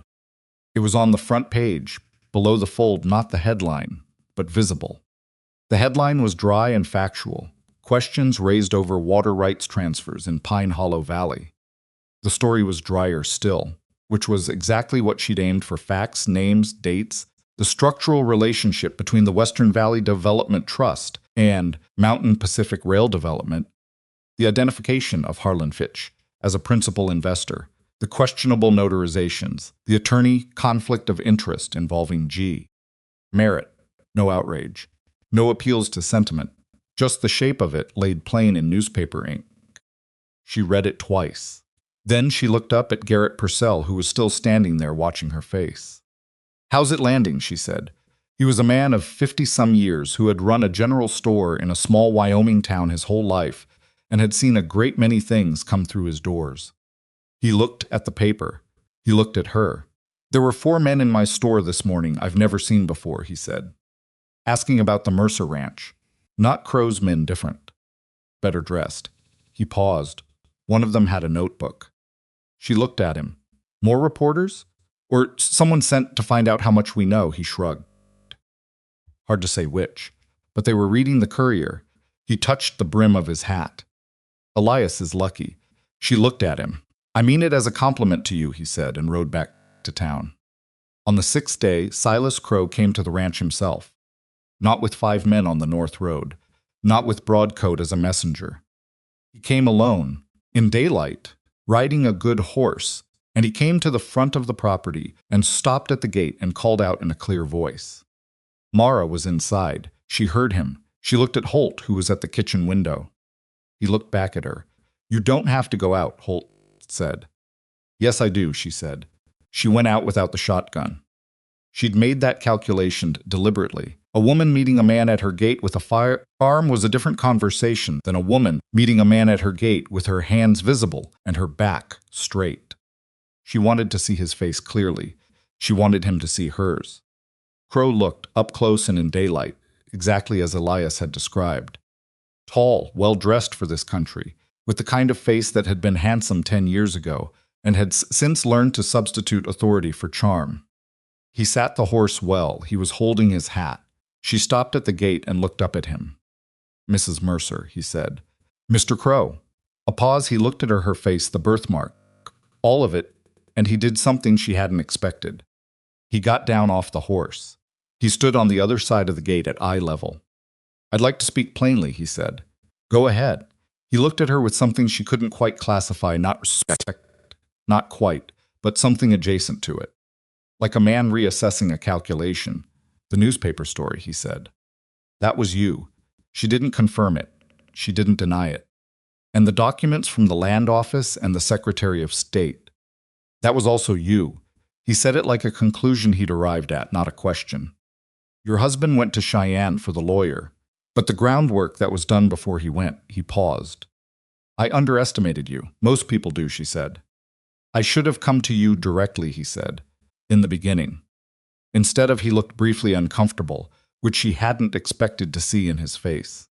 "The fences, the cattle, the fire." He said each word like it cost something. "Those were mistakes in method." She looked at him. "They were crimes. They were mistakes," he said again, firmly. "I'm a man who removes obstacles. I don't always choose the right tools." "Mr. Crowe." She kept her voice level. "A man's horse is dead. 6 families in this valley lost their properties under duress. Tom Henderson signed paper with rifles outside his door. What you're calling mistakes in method, I would call the reason a territorial court is going to review every transaction you've conducted here." Crowe was quiet. "What do you want?" she said. He looked at the ranch, the house, the repaired corral, the barn. His gaze moved over it like a man looking at something he'd decided he wasn't going to have. "I want to know if there's a version of this that doesn't end in a courtroom," he said. "There isn't," she said. "Not anymore?" "The petition's filed. The Attorney General's office in Cheyenne has been contacted. The story is in print." She met his eyes. "The courtroom is where this ends. The only question is how much you lose there." A long silence. "Fitch won't let this go to court," Crowe said. Not a threat, more like a man talking to himself, recalibrating. "He has too much exposure." "I know," she said. "Which is why I expect you'll be hearing from his lawyers before the week is out, and the conversation will not be pleasant." She paused. "I'm not your problem, Mr. Crowe. I'm the person who made you Harlan Fitch's problem." Something moved through his face, a flicker of something that was almost, in a different man, in a different life, what you might call grudging admiration. He put his hat back on. "You came here on a mail order arrangement," he said. "Yes." from Baltimore, with nothing. $3.40, she said. And I spent 2 of them on Tom Henderson's supper. He looked at her for one more long moment. Then he turned his horse and rode back toward town without another word, sitting the horse as straight as he'd arrived. She stood at the gate and watched him go. Then she went back inside and sat at the kitchen table and put her hands flat on it and let them shake for about 45 seconds, which was as long as she was going to allow. Harlan Fitch's lawyers contacted Aldrich 6 days before the hearing. They did not want a hearing. They proposed a settlement, not a retreat, not an admission, but what lawyers call a structured resolution, which is what you call it when you want to lose as quietly as possible. The 2 voided transfers would be unwound. The properties would revert to their original owners, Henderson, and one other family with compensation. The Western Valley Development Trust would be dissolved. Mountain Pacific Rail Development would withdraw its planning applications for the Western Valley route. Crowe's legal exposure was not part of the settlement. Fitch's lawyers made clear they were not in a position to protect Silas Crowe from the consequences of his methods. Aldrich called it a better outcome than he'd expected. Webb Calder called it the fastest settlement he'd seen in 12 years of law enforcement. Tom Henderson, reached by telegram at his wife's sister's house in Cheyenne, read the terms and sat down in the nearest chair and didn't get up for 10 minutes. Elias read the settlement document at the kitchen table with Mara beside him, and Holt leaning in the doorway, and Pete sitting across with his hands wrapped around a coffee mug. He read it through once. He looked up. "It's not everything," he said. "Henderson gets his land back, but not the 2 years he lost. The other families who sold early, they're not covered." "No," Aldrich had written in his letter, "but it establishes the precedent. The voided transfers are on record. The Attorney General's office has the pattern of fraud documentation. Criminal exposure for Crowe the Fire, the theft, the intimidation that proceeds separately through Calder's office." Elias looked at Mara. "It's the best we're going to get right now," she said. She held his gaze. "Sometimes the right answer isn't perfect. It's just the one that stops the bleeding." He looked back at the document, picked up the pen. He signed it. Crowe was arrested 3 weeks later on a Wednesday afternoon in the lobby of the Pine Hollow Hotel. Webb Calder came down from Cheyenne for it personally. Charges were arson, theft of livestock, and criminal intimidation, not the full measure of what he'd done, but enough to matter. Enough to be real. Mara heard about it from Garrett Purcell the next morning. She was in the store buying flour and coffee and the small supply of lamp oil they went through faster in winter, and Purcell told her quietly while measuring out the flour, and she said, "Thank you, Garrett," and paid for her supplies and walked out to the wagon. She sat in the wagon for a moment before picking up the reins. She thought about Crowe saying, "I underestimated you." She thought about whether she felt anything like satisfaction at his arrest, and found that what she felt was mostly tired, and a little sad not for Crowe, for all the time and fear and burned wood and dead animals that had been the price of stopping him. It didn't feel like victory exactly. It felt like the end of something that should never have started. She picked up the reins and drove home. The winter settled in properly after that, the way Wyoming winters do, total and uncompromising, demanding that everything slow down and tend to the immediate and stop worrying about what comes next until spring has the decency to provide it. The ranch held. The horses were healthy. The corral held its repairs through the first heavy snow, which felt like a small structural argument against despair. Pete, emboldened perhaps by the season of crisis, through which he demonstrated that he was considerably more capable than anyone including himself had previously credited, began talking in full sentences at supper on a regular basis. He had opinions about cattle breeding and an unexpected knowledge of carpentry, and a dry humor that emerged slowly the way sun emerges from behind clouds gradually, then all at once. Mrs. Bell made a point, on the coldest nights, of leaving a plate of something warm on the kitchen table at 10 o'clock. When she knew Mara was still up, working at the documents, she'd begun keeping, for Aldrich, a clean record of everything. Organized by date, because Crowe's criminal trial would come eventually, and she intended that nothing would be lost or muddled. She never acknowledged she was doing it. She just did it. Mara never acknowledged receiving it. She just ate it. That was their arrangement, and it worked. Elias came to find her one evening in mid-December in the barn, where she'd gone to check on a mare who'd been favoring her left foreleg. He came in quietly, the way he moved in spaces he respected, and leaned against the stall post and watched her crouch down and run her hand along the horse's leg. "She's all right," Mara said. "Soft tissue.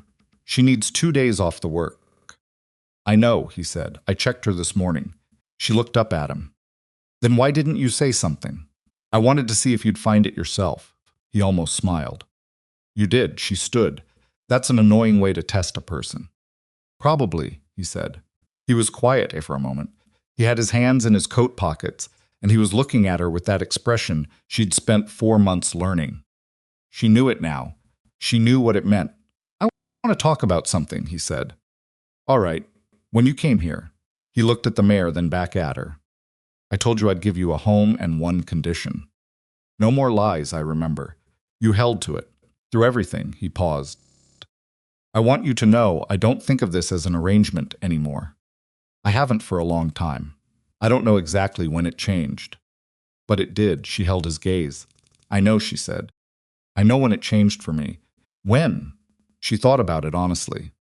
"The fence," she said. "The first down section. In the dark with the lantern. When you looked at me across the wire and I said Clara would never have noticed that." He looked at her for a long moment. "I was going to say something then," he said. "I didn't. I know. I'm glad you didn't. I wasn't ready to hear it yet." She moved the mare gently to one side and latched the stall. "I'm ready now." The barn was cold and smelled of hay and horse and the particular clean smell of well-maintained wood, and outside the wind was moving through the pine stands in that low, continuous way it had in December, and inside it was very quiet. He crossed the distance between them and put his hand against her face again, the left side, the marked side, deliberate and steady, and this time she didn't stand still and receive it. Put her hand over his. They stayed like that for a moment, which was enough. Spring came the way it always does in that country, later than you want it, earlier than you'd stopped hoping for. March brought mud, and then April brought grass, and then May brought the creek running high and fast through the north pasture, full of snowmelt, cold enough to make your hand ache if you put it in. Tom Henderson came back to his property in April. Not alone, his wife came, and both boys, and they came with tools in the wagon, because they knew what 2 years of absence did to a place, and they weren't expecting anything to be easy. Elias drove out to meet them on the first day. He brought Holt and Pete and enough lumber to start on whatever needed starting first. Mara brought food and stayed most of the day, and Ruth Henderson, who was a compact and capable woman of 40, who had the particular posture of someone who had survived something they hadn't expected to survive, looked at Mara across the wagon bed and said, "Tom told me what you did. In Cheyenne. And the letter. I just found the right information," Mara said. Ruth Henderson shook her head. "Don't do that. Don't make it small." She held Mara's gaze. "You're allowed to have done something." Mara looked at her for a moment. Then she said, "All right. I did something." Ruth Henderson smiled, not a broad smile, not easy, but real. "Good," she said. They worked alongside each other for the rest of the afternoon. On a Sunday in early June, Elias took Mara to the north pasture to see the creek. She'd seen it from a distance 100 times. She'd used its water in the household, ridden along its upper banks checking fence, understood abstractly that it was the whole reason Crowe had wanted this land. But she'd never stood right at its edge, in the good weather, and just looked at it. It was not dramatic. It was a creek maybe 12 feet across at its widest here, running over rounded stones, clear enough to see the bottom, moving steadily south through grass that was coming in green and thick on both sides. Some willows had taken hold on the east bank. A red-winged blackbird was making its precise argument from somewhere in them. It was in the way of ordinary things that turn out to matter more than spectacular things. Beautiful. Elias stood beside her. "This is what it was all about," she said. "Yes." She looked at the water moving. "I've been thinking about the other families. The ones who sold early and didn't get their land back in the settlement." She paused. "Aldrich said the precedent exists now. They could file their own challenges." "He's already been in contact with 2 of them," Elias said. "Take time. More legal work, more expense. We should help with the expense," she said. Part of what Fitch's people paid us in the settlement, it's more than we need for the repairs. We could put some of it toward legal costs for the other families." He looked at her. "Not all of it," she said. "We're not wealthy people." "Some." He was quiet for a moment. "I was going to suggest the same thing," he said. "I was waiting to see if you'd say it first." She looked at him. "That's still an annoying way to test a person." "Probably," he said, and this time he did smile, fully, which was a thing she'd learned was rare and therefore worth something. She looked back at the creek. The blackbird shifted position in the willows and reasserted its argument more emphatically. She thought about what she'd learned this year, not the law, not the documents, not how to read survey language or identify a notary seal. Those were useful. But the other thing, the thing underneath, spent her whole life turned sideways, presenting her right cheek to the world, hiding the mark, minimizing herself before anyone else could minimize her, arriving places already apologizing for taking up space. She'd stepped off that stagecoach in Pine Hollow, half expecting Elias Mercer to be the latest in a long line of people who looked at her and found insufficient material to work with. What she hadn't accounted for was herself, not the birthmark, not the $3.40. Herself, the part that had read those documents in the solicitor's office for 2 years and remembered everything. The part that could look at a fence post and read boot prints in the frozen dirt. The part that could sit across from a grieving man in a Cheyenne saloon and know exactly what question to ask and how to ask it.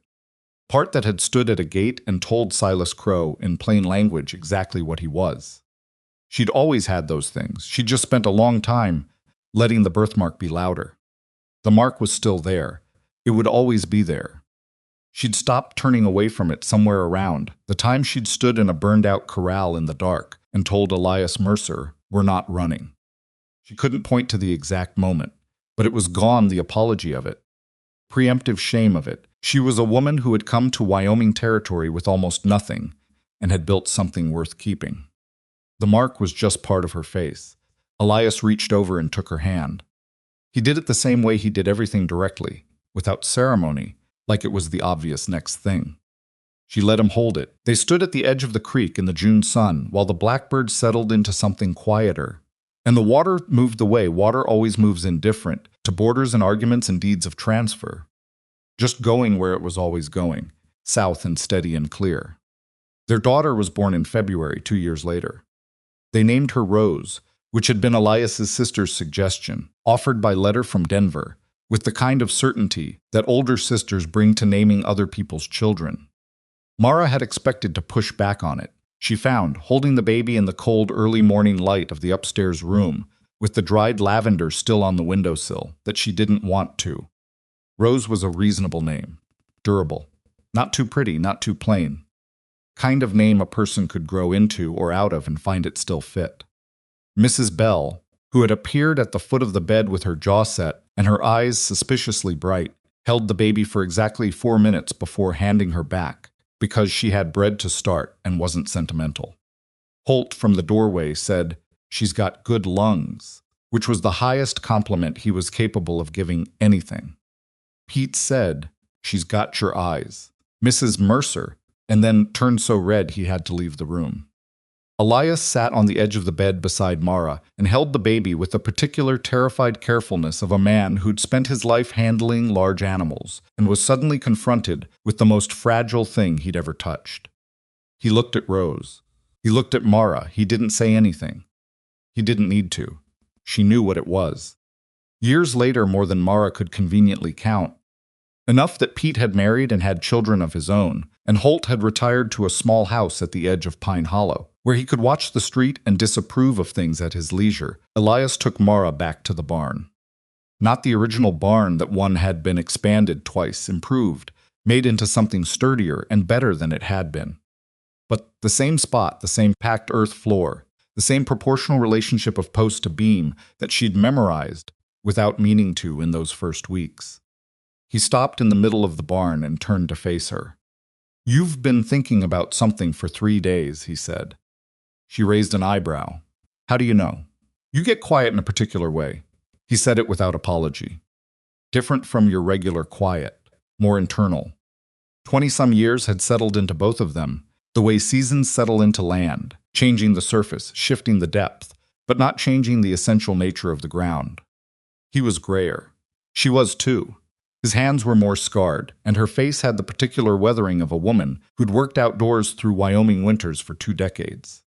The birthmark had faded slightly with age, though it was still visible, and she was still, occasionally, aware of strangers noticing it. She noticed it less. "I was thinking about Clara," she said. "The woman who was supposed to come here instead of me." He waited. "I used to think about her in the first year, wondering where she was. Whether she'd made a better life for herself somewhere else, or whether she'd made a worse one and regretted running." She looked at the barn wall where the old tools hung, some of which had been there since she arrived. "I stopped thinking about her eventually, not because it stopped mattering. Just because what happened, happened. She made her choice and I made mine, and the 2 choices led to the same place." She looked at him. "Here."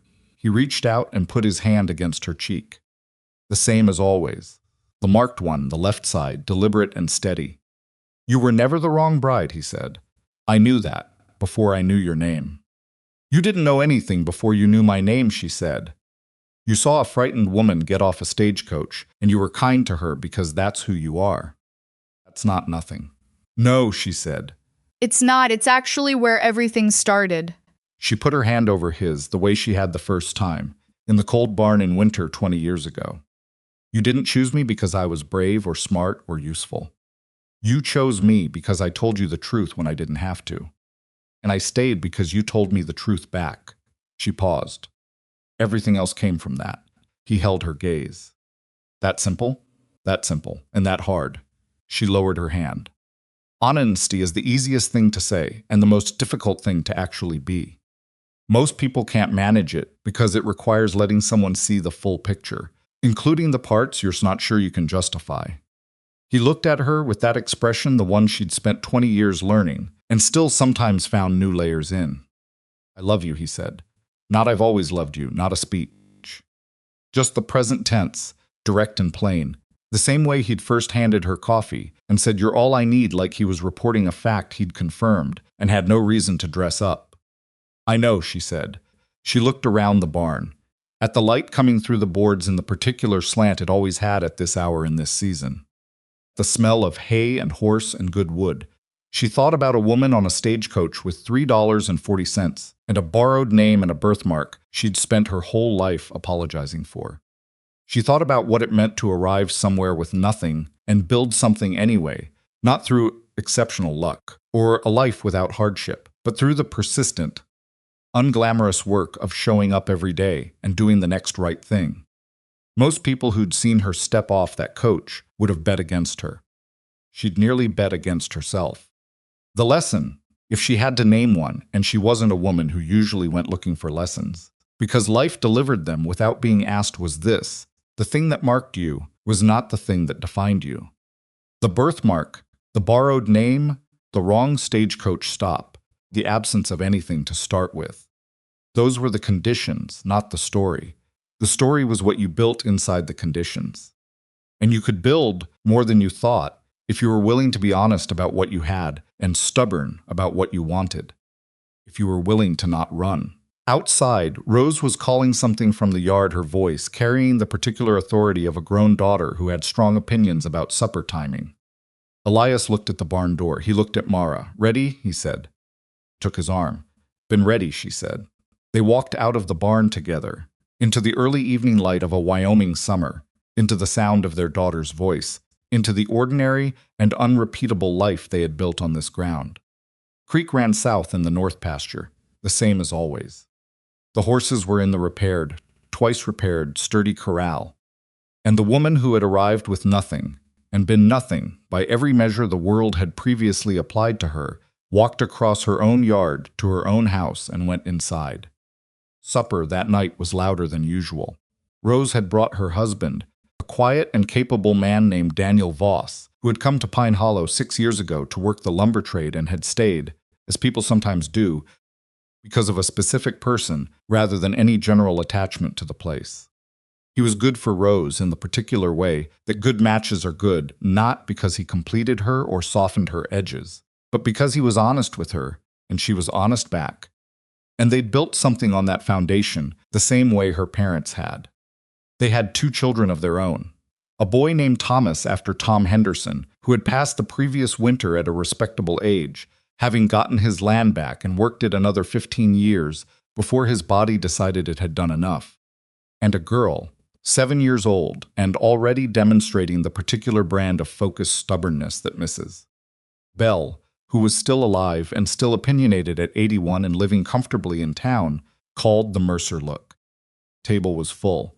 That was the simple fact of it. Table that had once been Elias eating alone before a housekeeper who judged him, and a yard hand who barely spoke that table was full. Mara sat at one end and watched it. Daniel was telling a story about a mishap at the lumber yard that had apparently involved a mule with strong opinions about where it intended to stand. And Rose was laughing in the way she laughed when something genuinely caught her sudden and complete, her whole face in it. The children were eating with the industrious focus of people who have been told there is pie afterward and intend to earn it. Elias caught Mara's eye from the other end of the table. He raised his coffee cup slightly, just barely, in a gesture so small that only she would notice it. She raised hers back. 20-some years of a life. Not a smooth one, nothing about this place. This valley, this particular accumulation of days had ever been smooth. There had been hard winters and sick animals, and years when the rain came too late, and years when it didn't come at all. There had been the slow legal work of helping the other valley families challenge their own voided transfers, which had taken 4 years and cost more than they'd budgeted, and succeeded, imperfectly and partially, the way most justice does. There had been arguments, real ones, kind that come from 2 people with strong convictions living close together, and there had been long silences and wrong words, and moments of getting it badly wrong and having to come back the next morning and try again. There had also been this exact thing, a table full of people, lamplight, the smell of food, the sound of her daughter laughing. Mara looked down at her own hands resting on the table, the hands of a woman who had worked hard for a long time. Not beautiful hands, useful ones. The birthmark was there on her face, as it had always been. She was aware of it the way you're aware of an old scar present, familiar, no longer in charge. She had stopped being the woman who arrived with nothing. She had become, instead, simply herself, which turned out to be more than enough. The pie came out.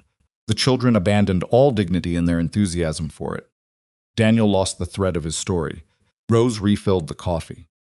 Elias looked at Mara from across the table with that expression she had spent a lifetime learning, and she looked back at him, and the evening went on in the ordinary, irreplaceable way that good evenings do. Outside, the Wyoming night settled in around the ranch, around the barn and the corral, and the creek running south in the dark, and held it.